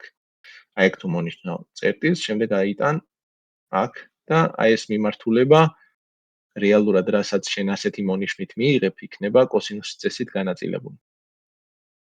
ეს ცოტა გადაუხვიეთ, იმიტომ რომ უკვე მნიშვნელობით შერჩევაში გადავდივართ, მაგრამ ნუ ეს კონკრეტულად ეს მაგალითი ეგრე მუშაობს, შეგვიძლია მე გადავაკეთოთ და uniform, ანუ თანაბარი შერჩევა გავაკეთოთ აი აქ კოსინუსის მაგივრად. მოკლედ ეს ითვლის აი ამ ds, რომელიც არის ახალი მიმართულება და ხო ირეკლება მაგ მიმართულებით. აი ახლა ეგ მაგალითად აკეთებს დისკზე შერჩევას და შემდეგ აი ეს არის უკვე ანუ ამ use და v-ს აგებს ახალ იმას საკოორდინატო სიფრთხეს ესე ვთქვი რა. უბრალოდ საკოორდინატო სისტემას აი ეგ tangent space-ი არის, ხო, local space. ხო, ანუ ამ ზედაპირზე სადაც დაეცა თქვათ ესე რომ დაეცემა, არეკლა ხო უნდა გააკეთოს და ანუ აქ ააგებს ამ use და v-ს რა ამ ზედაპირზე და აქედან უკვე ხო ესეთი ის ხო აქ ნახევარსფერო ცოტა განზად დავხატე. ხო, ესეთი და აქედან მერე გამოითვლის ახალ მიმართულებას რა. და ეს d არის ეს მიმართულება, რასაც დაითვლის. და აირეკლება ამ მიმართულებით. ეგ მოხდება და იმ შემთხვევაში თუ იყო ეს რა ქვია, ჩვეულებრივი მარტივი არეკლა სარკული, ამ შემთხვევაში უბრალოდ კოსინუსის წესით მოხდება რაღაც წერტილის მონიშნა ამ ნახევარსფეროს ზედაპირზე რა. დაახლოებით აი ესეთი სახით. აი აქაც არის ნაჩვენები. ანუ ეს არის კოსინუსი, აი ეს არის მაგალითად თანაბარი, ხო? რომ თანაბრად არიან განაწილებულები. და ეს არის კოსინუსის წესით რა, ანუ ზემოთ უფრო მეტია ვიდრე კიდეებში. და მივიღებთ ესეთ რაღაცას რა. ანუ ეს არის რეალურად ეს არის ფუნქცია, რომელიც ანუ მთლიანად აღწერს აი ამ ჩვენ რენდერის განტოლებას. ესეც ცოტა რო გადავხვიეთ, მან roughness რო ამატებ, ეგ დისტრიბუცია ალბათ კიდე გეცვლება. ხო, რა თქმა უნდა, ანუ roughness-ი ანუ ვინც არის ზედაპირის კონცენტრაციას უფრო გაზრდი კიდე რაღაცით. ხო, ზედაპირის სიუხეშის კოეფიციენტია, ანუ თქვა თუ გვაქვს ზედაპირი ამას დავეცით და ესე ავირეკლეთ. ეს თუ არის სარკული ზედაპირი, ანუ პირდაპირ ნორმალის მიმართ ხო ესე ვირეკლებით თანაბარი კუთხით. თუ გვაქვს რაღაც სიუხეშის კოეფიციენტი, ანუ ეს არ არის სარკე და რაღაც ესეთი უხეში ზედაპირია რა, მაშინ აქ ეს სხივები გაიბნევა და ზოგი ხან აქეთ წავა და რაღაც ესეთ განაწილებას მოგცემს რა. და მარტო ამ ერთი მიმართულებით არ წავა, ამაზეა ხო ლაპარაკი. მაღალი რაფნესი არ უყვარს თამაშებს. ხო. მაგრამ ეს რაფნესის თემა ცალკე ნაწილია. ხო, მოკლედ ახლა ამ მაგალითში დანარჩენი ნაწილი კოდის არის უკვე ტექნიკური, ანუ ეს სფეროებს ავწერთ აქ, სცენაზე თანაკვეთა რო დავითვალოთ უბრალოდ ყველა სფეროზე ჩამორბივართ და მინიმალურ მანძილს რომელიც გვიბრუნებს იმას ვაბრუნებთ. ეს არის უშუალოდ სფეროს თანაკვეთის ფუნქცია, ეს უკვე წინა მაგალითებზეც განვიხილეთ, ანუ კვადრატულ განტოლებას ვხსნით სხივთან მიმართებაში და ეს არის რა მთელი ეს ჩვენი კოდი რო დავითვალოთ ეს ანუ fast tracer-ის კოდი რა, რომ დავითვალოთ გლობალური განათება. ახლა ეგ ვნახავთ მაგალითად, რომ თუ bounce-ებს შევამცირებ, აი სიტყვაზე დავწიოთ 1-თან, ხო? მარტო დავითვლით პირველს, ანუ გავუშვებთ სხივს და ამ კედელს რომ მოხვდება, იქ გავჩერდებით და ვამბობთ, რომ დააბრუნე შავიო, ხო? რეალურად არ ვაძლევთ საშუალებას, რომ ვიპოვოთ რა გზა. პირდაპირ თუ მოხვდება, ანუ აი ეგ შემოვა მარტივად და აი ამას გაივლის ამ ნაწილს. და მაშინ ესე ვთქვათ ვიპოვეთ ეს განათება. ახლა აქ თუ მოუმატებთ ნელა, ხო? 2 ჩავწეროთ, ხო? 2 შემთხვევაში უკვე მივიღებთ ისეთ გზებს, რომელიც ერთხელ მაინც ირეკლება. მოხვდა კედელს, შემდეგ აირეკლა, მოხვდა განათებას. მოხვდა აი ამ რაღაცას, აქო სარკულად აირეკლა, ამიტომ ეს ესეთი highlight-ი გვაქვს ამ ადგილას. და ნუ უკვე რაც უფრო სიღრმეში ჩავალთ, სიტყვაზე 3, ხო? 3 უკვე 1 bounce-ი ირიბი განათება არის. ანუ ამ 2-ს აი რასაც 2 ქვია, ხო? ერთხელ როცა ირეკლება, ამას ეძახიან direct lights. და ხშირად ანუ თამაშები ამას ითვლიან და იმ მეორეს კიდევ უფრო მეტად აფეიკებენ, ესე ვთქვათ რა. და 3-ზე რო მივალთ, ანუ ეს არის უკვე 1 bounce ირიბი განათება რა. ერთხელ დაცემული ირიბი და მე უკვე 2-ჯერ 3-ჯერ და ესე მიდიხართ. აი ნახავ რომ მაგათ აი 8-ს ხო დავითვლი სიტყვა, ხო? 8-ს დავითვლი თუ 10-ს უკვე დიდი მნიშვნელობა აღარ აქვს რა. დაახლოებით 1 აღარ მეცვლება იმდენად, იმიტომ რომ როცა ყოველ ჯერზე, როდესაც მოხვდება ზედაპირს, ახლა ეს ზედაპირი მაგათად არ არის თეთრი, აი რო ნახავთ, არის 0.75 ამის ინტენსივობა. ანუ რას ნიშნავს, რომ სხივი რო დაეცემა, ყოველ არეკლაზე ეს მნიშვნელობა მრავლდება ამ 0.75-ზე. 25% აკეთდება. ყოველ ჯერზე, ხო. ანუ მაგათად ეს წვლილი რო ვითვლიდი, რომ ანუ ამ საბოლოო ჯამში ბევრი დაცემის შემდეგ ჩემი გზა რო განათებას მოხვდება, რა იქნება ამისი წვლილი ჩემთვის რა. მაშინ ყოველ ჯერზე 25% დააგდება და 10 ჯერ რო ავირეკლები, რაღაც ძალიან ცოტა დარჩება რა, მოკლედ. ეს რო იყოს 1 აქ ყველგან, ხო? მაშინ ექნებოდა მნიშვნელობა მე 10 bounce დავითვლი თუ 11-ს რა, შეიძლება შეამჩნიო.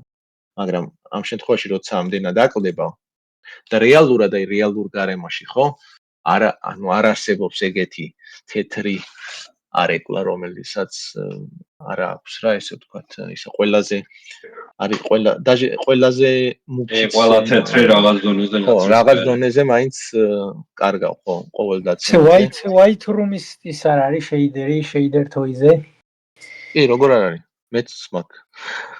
არის. ეგ მაგარი ტესტი არის ძალიან. ხო. და როგორც არ არის აბსოლუტურად თეთრი გარემოში, ასევე არ არის აბსოლუტურად შავი. დაჟე რაღაც ვიდეო ქონდა იმას ვერეტისიუმს, რომელია ის YouTube არხი როა იმას ქონდა.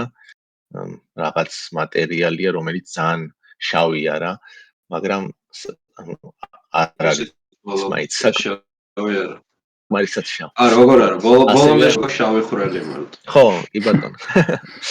ხო. ნუ ზედაპირზე მაკლაპარაკი რა ამ შემთხვევაში. даже სარკეებზეც ანუ სარკე, რასაც ჩვენ რაც გონია რომ აი ეს არის რაღაცა იდეალური სარკე, რეალურად საკმაოდ დანაკლისი აქვს რა სარკეებსაც. ხლა ამ შემთხვევაში მაგათაც სარკეს ამრავლებს 0.999-ზე რა, ანუ მაინც რაღაცა საკლებს. რეალურად ეს რომ ერთზე გავამრავლო, ანუ არაფერი არ დაშავდება. რატო აკეთებს? არ ვიცი, მაგრამ ხო, აკეთებს რა, რომ მაინც ვიცოდეთ რომ რაღაც ენერგია აკლდება. ხო, და ნუ მოკლედ ამითი ვითვლით ბაუნსებს და აი მაგიტომ ხო, არის ეგეთი რაღაცა, აი მაგათაც ეს ნაწილი წეგან გადავახტი და მოდი განვიხილოთ. ეს არის Russian roulette ქვია რა, მეთოდს. და აქაც მიწერია მე თუ დაგაინტერესებთ. ანუ რუსული რულეტას ეძახიან რა.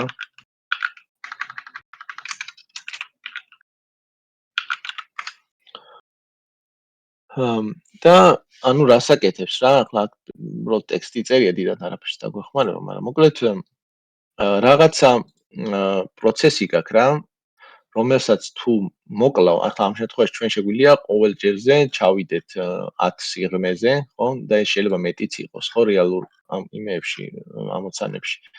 ჩავიდეთ 10-ზე და ყოველ ამ ჩასვლაზე უნდა გავაკეთოთ ეს ამდენი გამოთვლები და ეს ზედმეტი დატვირთვა რომ თავიდან ავიცილოთ, მაგალითად რატო შეიძლება იყოს პრობლემა, ხო?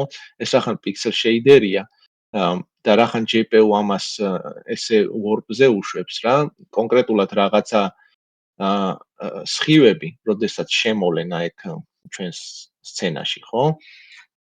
აქედან რომ შემოვა რაღაც დაეცემა აირეკლება და აცდება ყველაფერს და ორბაუნში ფაქტიურად დაამთავრებს გამოთვლას. ზოგი შეიძლება long tail-ზე ზოგი შეიძლება ამას მოხდეს და აქ ბრავი ბევრი ბაუნსები აკეთოს და არ დარჩეს და რეალურად ამან ეს მიუხედავად იმისა რომ ორბაუნში მორჩა თავის საქმეს, ხო? ამას GPU ეგრე აკეთებს რომ ახან ეს ჰეტეროგენული პარალელიზმი გაქვს, ანუ ყველა ბროდ მასკებით მუშაობს რა, ამას მასკა აქვს და ანუ ტყუილა მორჩა რა, რეალურად მაინც ელოდება სხვებს. მაინც ელოდება სხვა იგივე ვარჯი. ხო.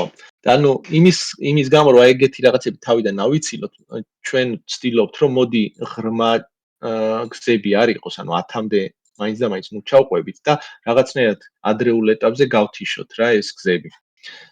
და მაგას ვაკეთებთ ასევე შემთხვევითად, ანუ ვიღებთ მაგალითად, ანუ ეს შეიძლება იყოს რენდომად, ანუ სულ აი 50-50-ზე ააგდო ისა რა ქვია მონეტა და თქვა რომ მოდი ან გავჩერდები ეხლა ან გავაგრძელებ გამოთვლას, მაგრამ შეგვიძლია ასევე რაღაცაზე დამოკიდებულად თქვა, აი მაგალითად თქვა რომ თუ თეთრს დავეცემი, მაშინ უბრალოდ თუ თეთრს დავეცემი, მაშინ უფრო მეტად გავაგრძელო, იმიტომ რომ მეტია შანსი რომ რაღაც უფრო ნათელი რაღაცა შუქი დავითვალო, ხო? იმიტომ რომ თეთრს მოხდი და თუ რამე მუქს დავეცემი, მოდი მაშინ უფრო მეტი ალბათობით მოვკლავ რა ამ გზას. ანუ ეგ F-ი არის ფერი, ხო, ობიექტის? კი, F-ი არის ფერი. რეალურად აი F-ს რატო იყენებს, არ ვიცი, რეალურად ამის მიხედვით უნაქნას. output-ი არ ჯობია. ამის უფრო სწორად, ხო? ამის მიხედვით, მაგრამ CF-ი რო გამოიყენოს. ხო, ჯობია კი, ხო. მაგრამ ნუ რავი, ეგრე შვება. შეგვიძლია გადავაკეთოთ, მაგრამ ნუ ორიგინალ კოდში ეგრე წერია და მოდი ცოტა ხანი გავანებოთ. ხო. მაგრამ არა აქვს მნიშვნელობა, შეიძლება ვაფშე ეს P, ანუ ეს P ამ შემთხვევაში რაღაც მაქსიმუმს ხო იღებს ამ არეკლადობიდან. ეს შეიძლება პროსტა 0.5 ჩაწერო, მაგას არ აქვს მნიშვნელობა. თავარი არის ის, რომ ანუ შემდეგ თუ მოკლავ ხო ამ იმას ყოფერს აბრუნებ რაც ეხლა გაქვს, ანუ ამ შემთხვევაში დათვლილი, ხო? თუ გააგრძელებ, მაშინ ეს ფერი უნდა გაანათო. ანუ თქვა ნახევარი თუა შანსი რომ მოკლა, ხო? პროსტა ისე რომ მოკლა ნახევარი გზები უბრალოდ ორჯერ ბნელ სურათს მიიღებ, აიგე? ჩაგიბნელდება საშუალო. აი, უნდა დააკომპენსირო ერთზე.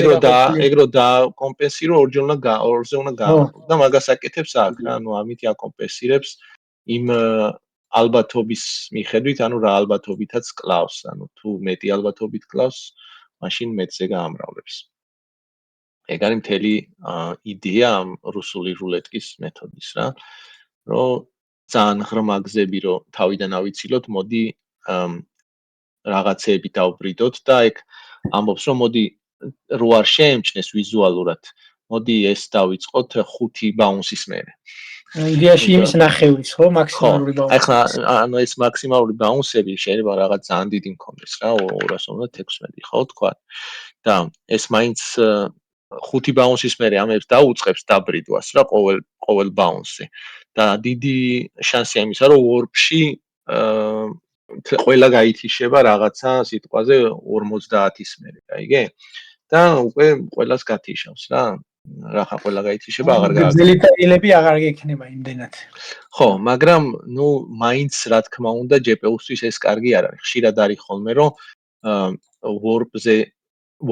თლიანად warp-ისთვის კეთდება გათიშვა რა. ანუ ან თლიან warp-ს გათიშავ, ან არ გათიშავ, მაგრამ ეგეც უკვე რაღაც ბაუნსის მერე უნდა ქნა რა, რომ ახლა ვიზუალურად არ შეემჩნევს. wavefront-ის ინტრინსიკები ხო არის HLSL-ში? სადაც შეგიძლია რომ wave active რაღაც გააკეთო, პროცესორთან მთელი wavefront-ი დაბრიდო. ხო. ისე warp-ებს რო ეძახით NVIDIA Sponge-ში, მე ცოტა ისე მეჩვენება, ჩვენ wavefront-ებს ვეძახით კონსოლებიდან და AMD-დან. ხო, ნუ ჩვენ მაინც warp-ებით დავიწყეთ. კაი ვეიფრონტი. პირველი ვიდეო კარტის კოდი რაც დავწერე ქუდა იყო და ცოტა მაგის ტერმინოლოგია მაქვს გამოყორე. ხო. მოდი ახლა რახან ჯერ კიდე გვაქვს დრო. ბარემ ეს ერთი if-იც დაგვრჩა და რაღაც დონეზე განვიხილოთ ესეც და იმიტომ რომ მაგისი ჩემი აზრით უფრო თეორიული ნაწილია საინტერესო, ანუ შუშის განხილვა. ხო, არა, მოდი ჯერ პირველ რიგში მოდი განვიხილოთ აი ეს ნაწილი და ეს უფრო საინტერესოა და ეხლა ეს რა არის. აი როგორც თქვით, ანუ ეს მეთოდი რას აკეთებს, ანუ მოდის სხივები ეცემა კედელზე, მერე შემთხვევითად ირეკლება სხვადასხვა მიმართულებით იმის მიხედვით რა ტიპის ზედაპირია და ესე ბრმად ვეძებთ განათებას, რომ შემთხვევით მოხვდებით განათებას და ეს მოგცემს რაღაცა გზას, რომელსაც გადააქვს განათება განათების წყაროდან და კამერამდე, ხო? ეს არის ძალიან, ესე ვთქვათ, ისეთი სულელი მეთოდი რა, ანუ არაფერ განსაკუთრების არ აკეთებს, ესე ბრმად მიდის და უამრავ რესურსს ხარჯავს, რომ განათებას მოხდეს. და ეს განსაკუთრებით იგრძნობა, როცა განათების წყარო არის პატარა. ხო, წერტილოვან სინათლეებზე ეგ შანსი არ აქვს. ხო, აი ხა შეგვიძლია ვაჩვენოთ რამხელა გავლენა აქვს, მაგალითად დავიღოთ ეს განათება და განათების ზომა ამ შემთხვევაში არის 16 და რო დავწიოთ სიტყვაზე 4-მდე, ხო? ან კიდე დავწიოთ 1-მდე დავწიოთ. 1-მდე რო დაწიოთ და სიკაშკაშე 256 ჯერ გაზარდო სიტყვას. კი ბატონო, რაღაცა ამას აუწიოთ სამაგიეროდ.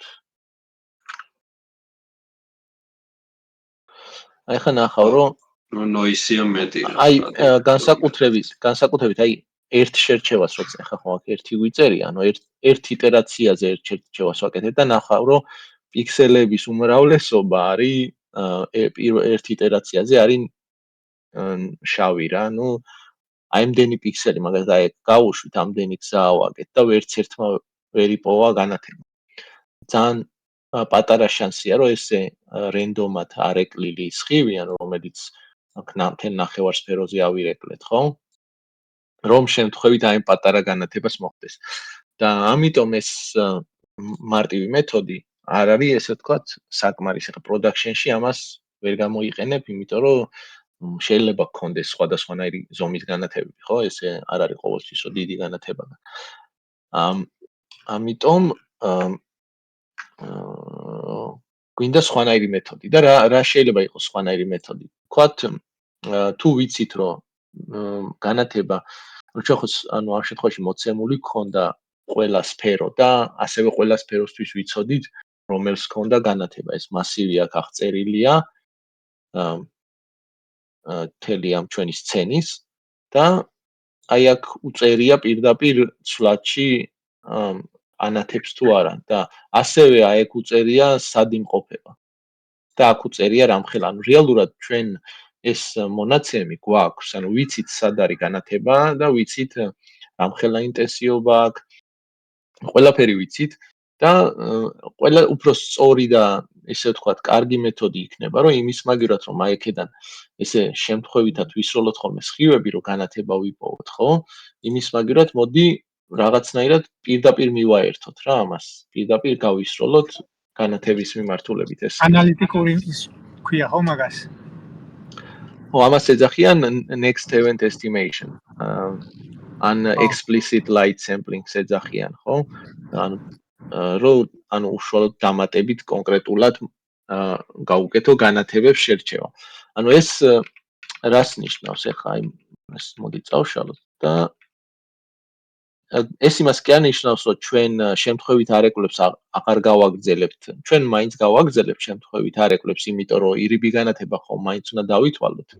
ანუ ის რომელიც პირდაპირ ამ წერტილიდან განათებას არ უერთდება, რომელიც თქვათ ირეკლება და შემდეგ შეიძლება მეორე კედელს ხვდება. ანუ ესენი უნდა გავაკეთოთ ისევ ეს შემთხვევითი არეკლები მატერიალის მიხედვით. მაგრამ ამ დამატებით ამისა ასევე უნდა გავაკეთოთ განათების შერჩევები. და აი მაგალითად ახლა ეს მარტივი სცენა არის, ყველაფერი სფეროებად არის მოცემული და ვიცით რომ ეს ჩვენი განათება სადღაც არის ამ სცენაში და არის სფერული და ეგ ნიშნავს რომ ამ წერტილიდან რაღაცნაირად ესეთი რაღაც კონუსი უნდა ავაგოთ. და ამ კონუსში აი ეგ არის ესეთი მართი კუთხე, ხო? აი ამ კონუსში რაღაცნაირად ეს უნდა დავითვალოთ ეს თეტა კუთხე, ეს მიმართული ვექტორი და აი ამ მიმართულებით რაღაცნაირად სხივი უნდა გავისროლოთ ამ წერტილიდან. და შემდეგ რო დავითვლით წერტილს, უნდა აი თქვათ გავისროლეთ სიტყვაზე აი ამ მიმართულებით, ხო? ანუ ეს მიმართულება ავაგეთ. შემდეგ ეს წავა და მოხდება ამ რაღაცა სადღაც აქ და უნდა დავითვალოთ უკვე ეს რა აქედან რა განათება მოდის ამ ჩვენს X წერტილში. და ასევე რა არის მნიშვნელოვანი, რომ თუ უკვე მე როცა შემთხვევით სხივსაც გავისვრით, რომ გავაგრძელოთ ხო გზები და ირიბი განათებები დავითვალოთ. შემთხვევით ის სხივი თუ მაგალითად ამ მიმართულებით გავისროლეთ და ისიც ამას მოხდა. ისიც უნდა გავაკეთოთ, რომ ორჯერ არ ჩავთვალოთ რა ერთი და იგივე განათება. მაგას აკეთებს მარტივად რომ ვთქვათ, აი ეს მეთოდი NE, ანუ next event estimation-ი და აი ესე განათებას ითვლის. ახლა ეს არის ზუსტად იგივე ერთი შერჩევა, მანამდე ხო ვნახეთ რომ თელ ამ გარემოში ვერც ერთი სხივი ვერ იპოვა. იმის გამო რომ ახლა დამატებით უშუალოდ ამ მიმართულებით ვისვრით სხივს. ყოველ ჯერზე ფაქტიურად დარწმუნებული ვართ რომ რაღაცას ვიპოვით რა. ახლა დავუკლო ბაუნსეს, მან მარტო პირდაპირ განათება რო დავითვალო. ამ შემთხვევაში რახან ვითვლი იმას ერთიან არაკლი ჩანს. ხო, აი პირველ ბაუნსზე რომ მოვხვდები ამას ზედაპირს, აქედან გავუშვებ სხივს და მიერთდება ამ იმაზე რა, სფეროზე და ეს ამის მიხედვით პირდაპირ დავითვლი რა შუქი მოდის აქედან ამ წერტილში. შავი წერტილები მაინც როლებს. ეს არის ავარაუდოდ ან ბაიასი ან საკმარისი ან რაღაცა. ხო. ხო, რასიანი ეგ არის. ხო, რაღაცა, ხო, სხვა ანუ წესით არა გაქვს, იმიტომ რომ აქ შერჩევას კონუსის მიხედვით ვაკეთებ. აქ არის ორი ვარიანტი რა. როგორ გააკეთებ შერჩევას? ერთი ვარიანტია, რომ შენ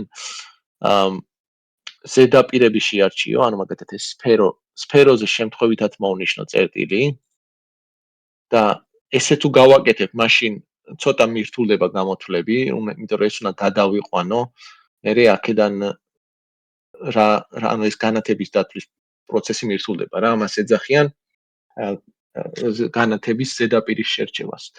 და მაგისთვის არის აი ეს მეორე განტოლება რენდერის. ეს ცოტა რთული რთულია, ძალიან გაგვირთულდება ეხლა ერთი სტრიმის ყოლობაზე ვიდეოს ხონა ჩავწეროთ. ამაში აღარ ჩავიდეთ. უბრალოდ დაახლოებით ვილაპარაკეთ ესე ვთქვათ ამაზე, რომ რანაირად მუშაობს ეს NI, ამას კონუსის შერჩევას აკეთებს, რომ ეს სხივი ეს მიმართულება დაითვალოს, რომელიც აუცილებლად იცის, რომ განათებისკენ მიდის და მაგას აკეთებს დამატებითად. რა აქ კოდში რომ ნახავთ, პირდაპირ ჩანს, რომ აი ეს ნაწილია ეს კონუსის შერჩევა.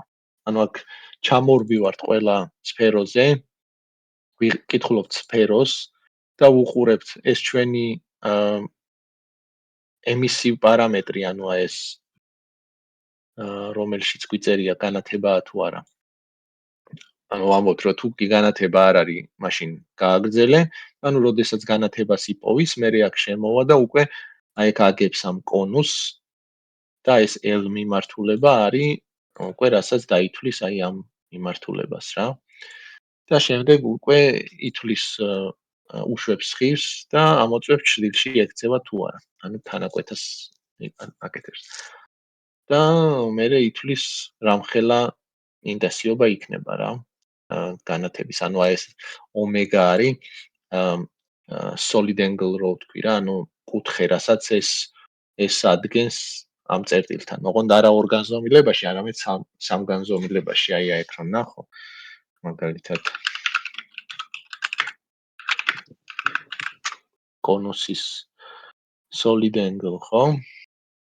აქ ნახავ და რაზეა დამოკიდებული რა.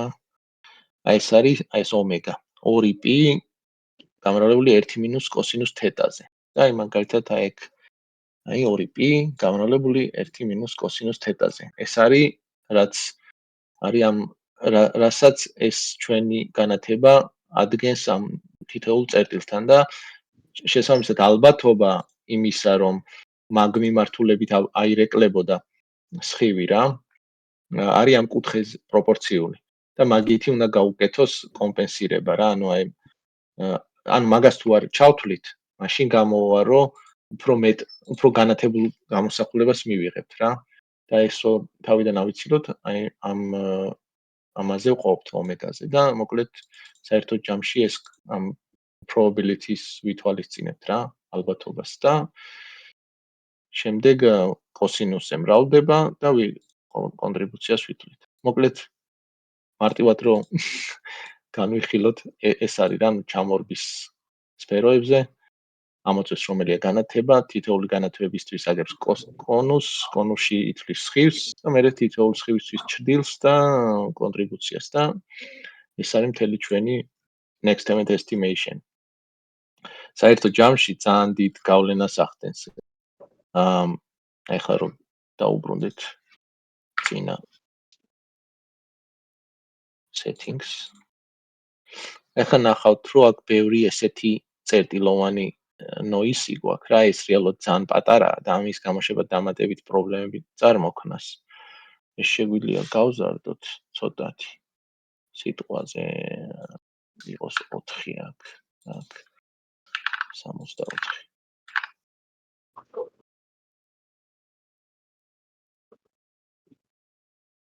განსაკუთრებით პრობლემა რატო არის ეს? აი ეს noise რა, ეხლა მოდის იქიდან, რომ ეს განათება ძალიან ახლო არის აი ამ იმასთან ჭერთან, ეს რო დაბლა დავწიო. აქედან უნდა ვიცოდე რომელი ალბათ ეს იქნება, ხო? ან არა. ეს მონი არა, ეს არის.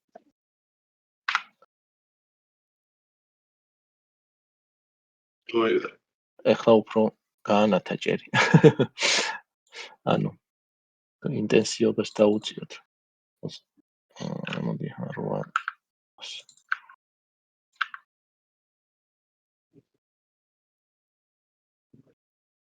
ხო, აი ანუ იმის გამო რომ ამ აქ თუ ძალიან განათებულია და აქედან არეკლის სხივის შემთხვევით ძალიან განათებულს მოხდა, ეგ მაგის ესე ვთქვათ მნიშვნელოვნობით შერჩევას ჩვენ არ ვაკეთებთ, ხო ჩვენ მარტო დამატებით პირდაპირ განათებისკენ ვისვრით სხივებს და არა აი ამ განათებული ადგილისკენ, ხო?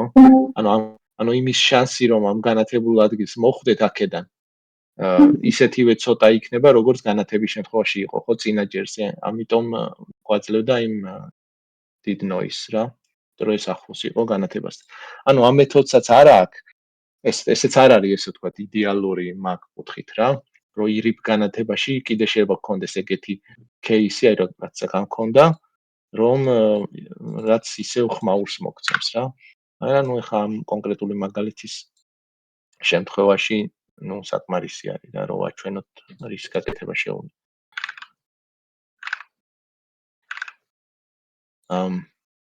ხო, ეს არის რა, მოკლედ ძირითადი. ახლა ორი სიტყვით მაშინ თქვათ ასევე ჩუშაზეც. არის ეგეთი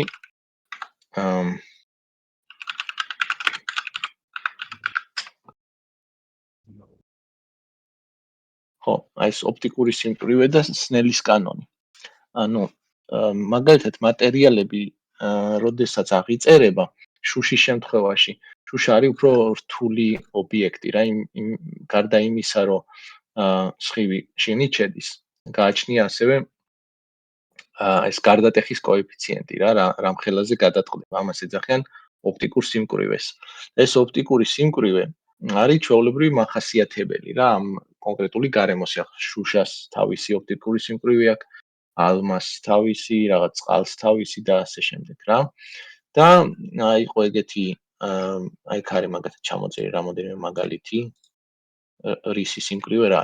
რეალურად ეს არის ანუ წარმოდგენა რომ შეგვექმნას რას აღნიშნავს ეს ოპტიკური სიმკვრივე.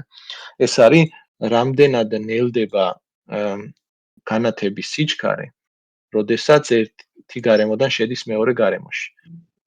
ანუ ვაკუუმში ვიცით რომ არის 300.000 დაახლოებით და თქვათ როდესაც წყალში შედის ამდენჯერ შენელდება სიჩქარე, ანუ აღარ იქნება 300.000 კილომეტრი წამში და იქნება ნაკლები ამდენჯერ. და ასე შემდეგ რა.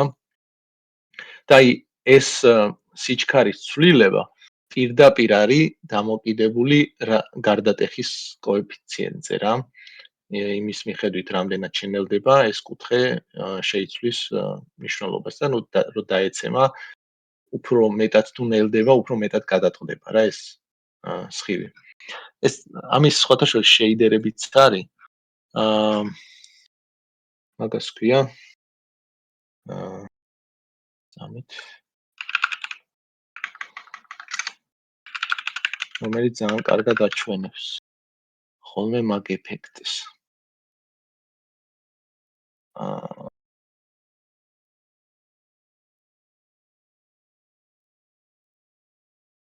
ну ეს დაახლოებით კი აჩმა ეს არეკულას აჩვენებს. მე მაინტერესებს გატარებაზე თუ არის მსგავსი შეიდერი. არ ვიცი შეიძლება არა. რაღაც მახსოვს რომ ნანახი მაქვს და ხო, მოკლედ, კაი. არ არის ახლა ამ ეტაპზე მნიშვნელოვანი, მაგრამ მოკლედ ეგრე არის რა, ეს აღიწერება ამ კოეფიციენტებით, რომელსაც ყველა მასალას ესე ვთქვათ, სხვადასხვა გააჩნია. და იყო ეგეთი მეცნიერი სნელი უარად და იმან აღწერა ეს პროცესი, ესე ვთქვათ, ფიზიკურად და მათემატიკური მოდელი გამოთვალა, ანუ რეალურად როგორია დამოკიდებულება ამ კუთხეებისა ამ კოეფიციენტზე. და აი ესეთი მარტივი დამოკიდებულება აქვს, რომ აი მაგალითად ეს თუ არის θ1 თუ არის დაცემის კუთხე და θ2 გარდატეხის რა. სინუს θ1 გამრავლებული n1-ზე უდრის სინუს θ2 გამრავლებული n2-ზე. ესეთი მარტივი დამოკიდებულება. და აი ეს არის ზუსტად აი აქ აღწერილი, რომ გამოვითვალოთ, აი მაგალითად ეს არის გარე სიმკვრივის კოეფიციენტი, ეს არის შიდა სიმკვრივის კოეფიციენტი და შემდეგ უნდა დავითვალოთ გადატყდება თუ არა. შემდეგ ვითვლით ესეთი ფენომენი არსებობს სრული შიდა არეკლა, მაგაზეც მაგ სადღაც ძამით.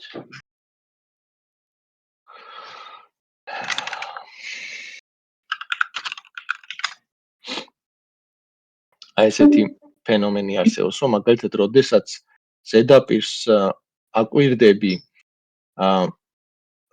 უფრო მაღალი ოპტიკური სიმკვრივის გარემოდან, ან როდესაც უფრო სწორად სხივი ხდება ზედაპირს მაღალი ოპტიკური სიმკვრივის გარემოდან და მეორე მხარეს უფრო დაბალი ოპტიკური სიმკვრივი აქვს, ანუ ახლა ხო წყალია ნაჩვენები. ანუ წყლიდან რომ გავიდეს გარეთ, რაღაც კუთხით უნდა დაეცეს. იმიტომ რაღაც კუთხის მერე აუცილებლად მოხდება არეკლა.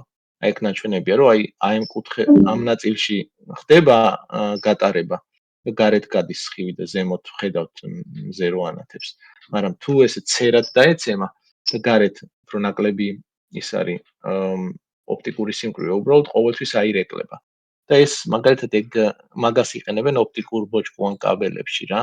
აი ესეთი კაბელია, სადაც გარედან უკეთებენ სპეციალურ დაფარვას უფრო ნაკლები სიმკვრივის ოპტიკური გარემოთი და როდესაც აქედან შუქს შეანათებენ, ახან ესე ცერად დაეცემა ყოველთვის აირეკლება და დიდ მანძილზე შეგიძლია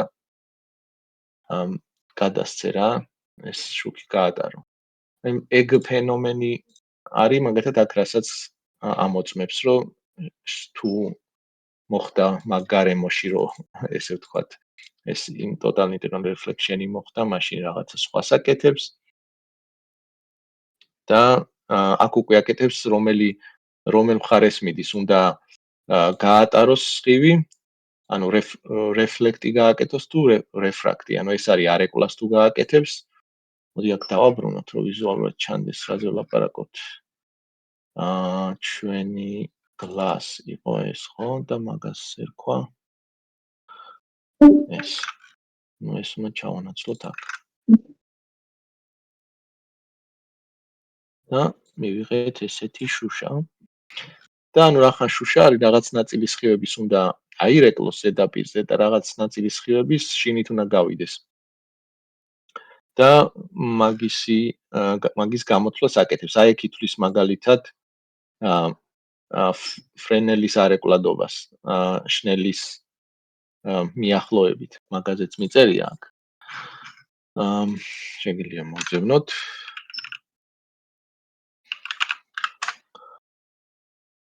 ხო, აი ზედაპირის არეკლადობა დამოკიდებულია კუთხეზე, აი ეგ არის ნაჩვენები, როცა უფრო ცერი კუთხით უყურებს ზედაპირს რა, განსაკუთრებით ანუ შუშას უფრო იზრდება არეკლადობის კოეფიციენტი და ეგ არის არსებობს ეგეთი მიახლოება, ესე ვთქვათ, მათემატიკური, რომელიც უფრო ძალიან ზუსტი არ არის სხვათა შორის, მაგრამ ნუ საკმაოდ ზუსტია.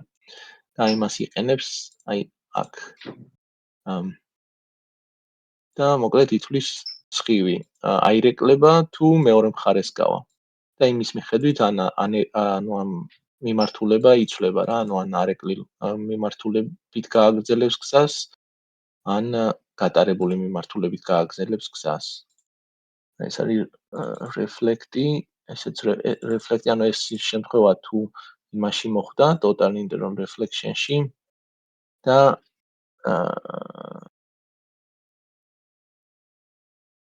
ეს არის, როდესაც ხო, აი t direction-ი არის უკვე შიგნით გასული მიმართულება რა, ანუ როცა შიგნით შევა სხივი.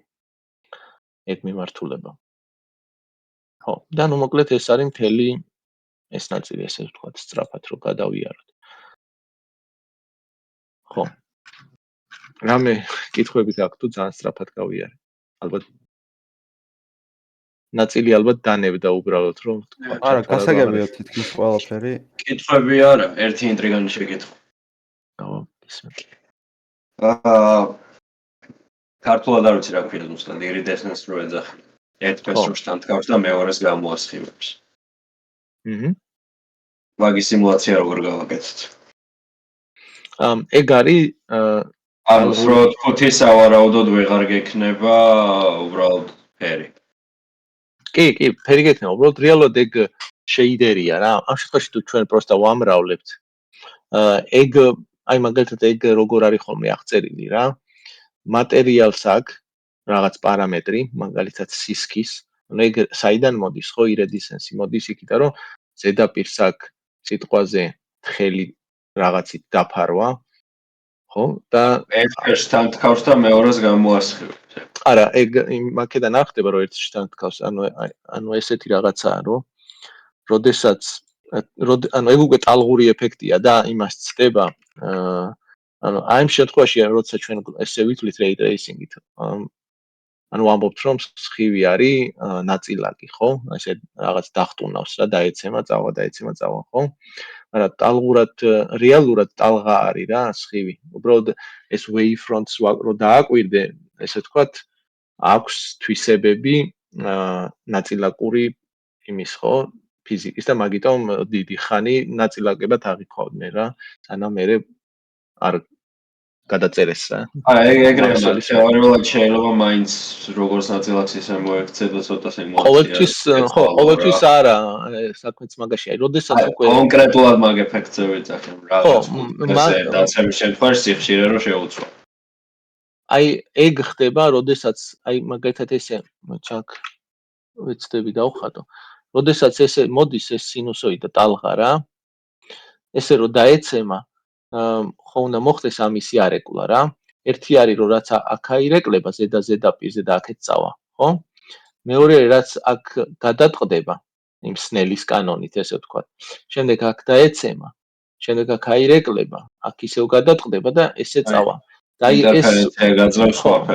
ეს wavefront-ი, ანუ აი ამ ადგილას ესენი როგორ დაემთხვევა, აი აქ თუ მაგალითად პირიქით დაემთხვევა ესე.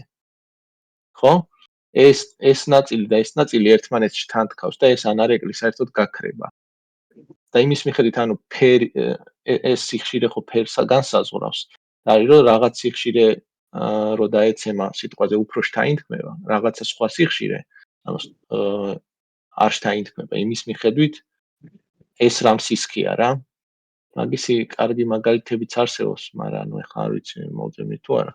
მოკლედ ამ ტალღის სიგრძეზე, ანუ ამაზე არის დამოკიდებული, რაც ფერს განსაზღვრავს და ამაზე, რაც ამ ზედაპირის სისქეს განსაზღვრავს. და მაგორი პარამეტრით განისაზღვრება ეგ. და ეხლა შენ მაგისთვის არის ხოლმე უბრალოდ შეიდერი, რომელიც სადაც გადაეცემა ეს რა კუთხით დაეცა. ამის სისქე რა იყო? და ის პირდაპირ დაითვლის ამას, ესე ვთქვათ, მარტივად გეომეტრიულად, რომელი ფერს რა უყოს რა, რამდენად შთან დგას. ხო, просто ეს throughput-ი რაც ქონდა, მაგის შინაარსი ცოტა იცვლება. ანუ რაც რეალურად ჩვენ აქ კედელში რომ ეს ვიწერია, რომ ეს არის ლურჯი, ეს რას ნიშნავს, რომ ეს საიდანაც არ უნდა დავეცე და ანუ ყველა მიმართულები და ლურჯია. ყველა მიმართულები და ლურჯია და იმ შემთხვევაში კუთხეზეცაა დამოკიდებული, ხო? და იმაზეც. ანუ კუთხის მიხედვით სხვადასხვა ფერს სხვადასხვანაირად თან დგას. კი. ხო, ერთი მნიშვნელოვანი რაღაცა რაც აი აქ არის მაგალითად, ხო, აი ნახეთ, რომ აი ეს next event estimation-ი რო დავამატეთ. ძალიან დიდი გავლენა იქონია, ხმაური დაუწიეთ, ესე ვთქვათ, ძალიან, ხო? ანუ ამის გარეშე ძალიან რთულია. თუმცა რეალურ გარემოში შეიძლება მარტივად ქონდეს შემთხვევა, სადაც განათებების რაოდენობა იმენად დიდია და ეს განათებები შეიძლება მთელ სცენაში იყვნენ მიმობნეულები რა, რომ რეალურად შეიძლება next event estimation-ი საერთოდ ვერ გეხმარებოდეს თუ ესე ყოველ შემთხვევაში ესე შემთხვევითად გააკეთე ამათი შერჩევა. რაღაცა ყურადღება უნდა დაუთმო, რომ მიხვდე რომ სინათლეები ბაკეტებში და ახლოს რომელი სინათლეებიც. ხო, რაღაცანაირად გადაარჩიე, თორე შეიძლება ის მეორე მეთოდი, რომელიც ეხა ჩვენ ცუდ მეთოდად გვეჩვენება, შეიძლება ამან აჯობოს დაჟე იმ განათებების შერჩევის მარტივ ვარიანტს რა, ესე ვთქვათ რა. იმიტომ რომ განათებების რაოდენობა ძალიან, ეხლა შე რო წარმოიდგინო მაგალითად, რომ ერთი განათება მაქვს აქ და რაღაც 50000 განათება მაქვს ამ კედლის უკან, ხო? და მე რო ესე უბრალოდ ავიღო ხოლმე განათებები შეიძლება უმეტესად ის ნუ ჯერ ერთი ეს ყველაზე ჩამორბის აქ ციკლი უზის რა. ეგ ვერ მექნება. ყველაზე არ უნდა ჩამოვირბინო, რაღაცნაირად ერთი უნდა ამოვარჩიო, ხო? თუ არა და 50000-ი მაგრამ ეგ გამორჩევა არა იდეის დიდად თუ. ნუ საკმაოდ. იმიტომ რომ ანუ ყველა ვარიანტში ეს ამორჩევა იქნება რაღაც ევრისტიკაზე დაფუძნებული, ხო? რაღაცა დაშვებას აკეთებ. და ეს დაშვება ერთხელ თუ მართალია მეორე შეიძლება მცდარი იყოს. იდეაში პატარა დაშვებით მაგ გაკეთებული ენჯინში ეგეთი რაღაცა რო ეს არის, რა ქვია. ლოკალური სინათლეები რაც არის, ხა ეს მზე არ ეგულისხმება. სიტყვაზე point light და spotlight-ი რაც არის. ხელოვნურად მაგ შეზღუდული ეს range-ი რა, ანუ რაღაცის იქით ჩავდება. ხო, ეგ უკვე ბაიასი არის რა. ანუ ფიზიკურად სწორად აღარ ითვლი იმას ხო განათებას. ხო, ოღონ როგორ არის ახლოს ფიზიკურად სწორად იწყება და მე ბოლოში აღარ. სადაც შემცირებული იქნებოდა. მაგის ხარჯზე მაგ ეგეთი რაღაცა რომ bounding box-ები მაქვს ამ სინათლეების. ხო. და მაგის მიხედვით partial hash gradient ეს უბრალოდ ხო, ანუ hash gradient არის просто აწყობილი. სივრცული. ოღონდ ეს არის sparse voxel grid-ში შენახული და კონკრეტულ მაშინ წერტილში ვიცი რა სინათლეებს აქვს ზოგადად გავლენა. და მე მიწლები არა რთული მაინც ამბობთ. просто ესე რაღაც ერთ შეიდერში უცებოდი. ხო. ნუ ჩვენ შემთხვევაში არის production-ში ხარ offline რენდერებში, მაგალითად არის სტოხასტური ხეები ქვია რა, რომელიც იერარქია არის რა, როგორც BVH-ი არის ესეთ სტილში რა. და იმის მიხედვით ცდილობ მაგალითად მონიშნო ისინი, რომელიც უფრო ახლოა, რომელსაც უფრო მეტი ფართობი აქვს, ან რაღაც ესეთი, რომ რაღაცა შემთხვევით რო არჩევ ერთ განათებას რა 10000-დან რაღაცნაირად უკეთესად ამოარჩიო. და ისევ შანსი გაქვს რომ ნებისმიერი ერთი აიღო, ხო? ხო, ისევ ერთს იღებ, ოღონდ არა, იმას ვიზახარ, რომ რაც ნაკლებ გავლენიანი არის, თეორიულად შეიძლება ეგეც ამოარჩიო. კი, აუცილებლად. ანუ ყველას უნდა კონდეს შანსი, უბრალოდ ვიღაცებს შეიძლება დააკლდეთ რა ეს შანსი.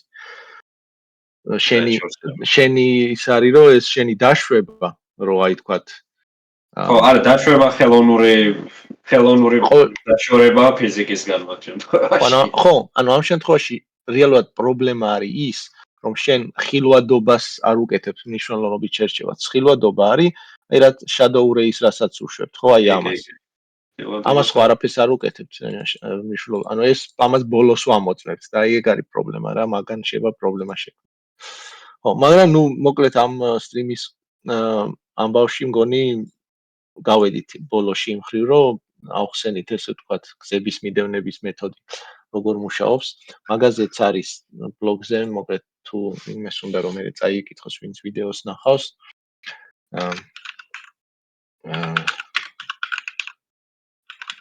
და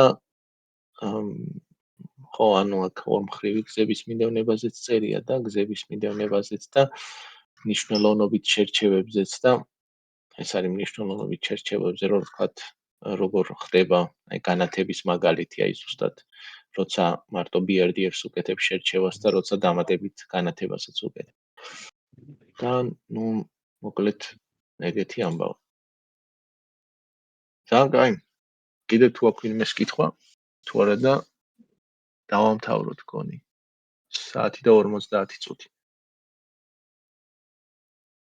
დანარჩენება გაიგეს თუ საერთოდ ჩამოგჩნდა. ეგ გასაგებია.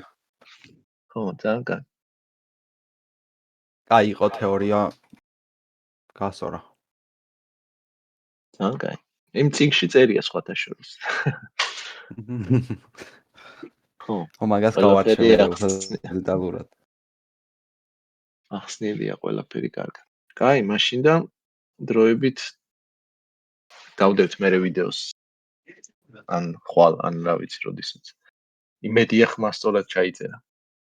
ამჯერად მაინც. კაი. აბა კარგად მაშინ. აბა კარგად.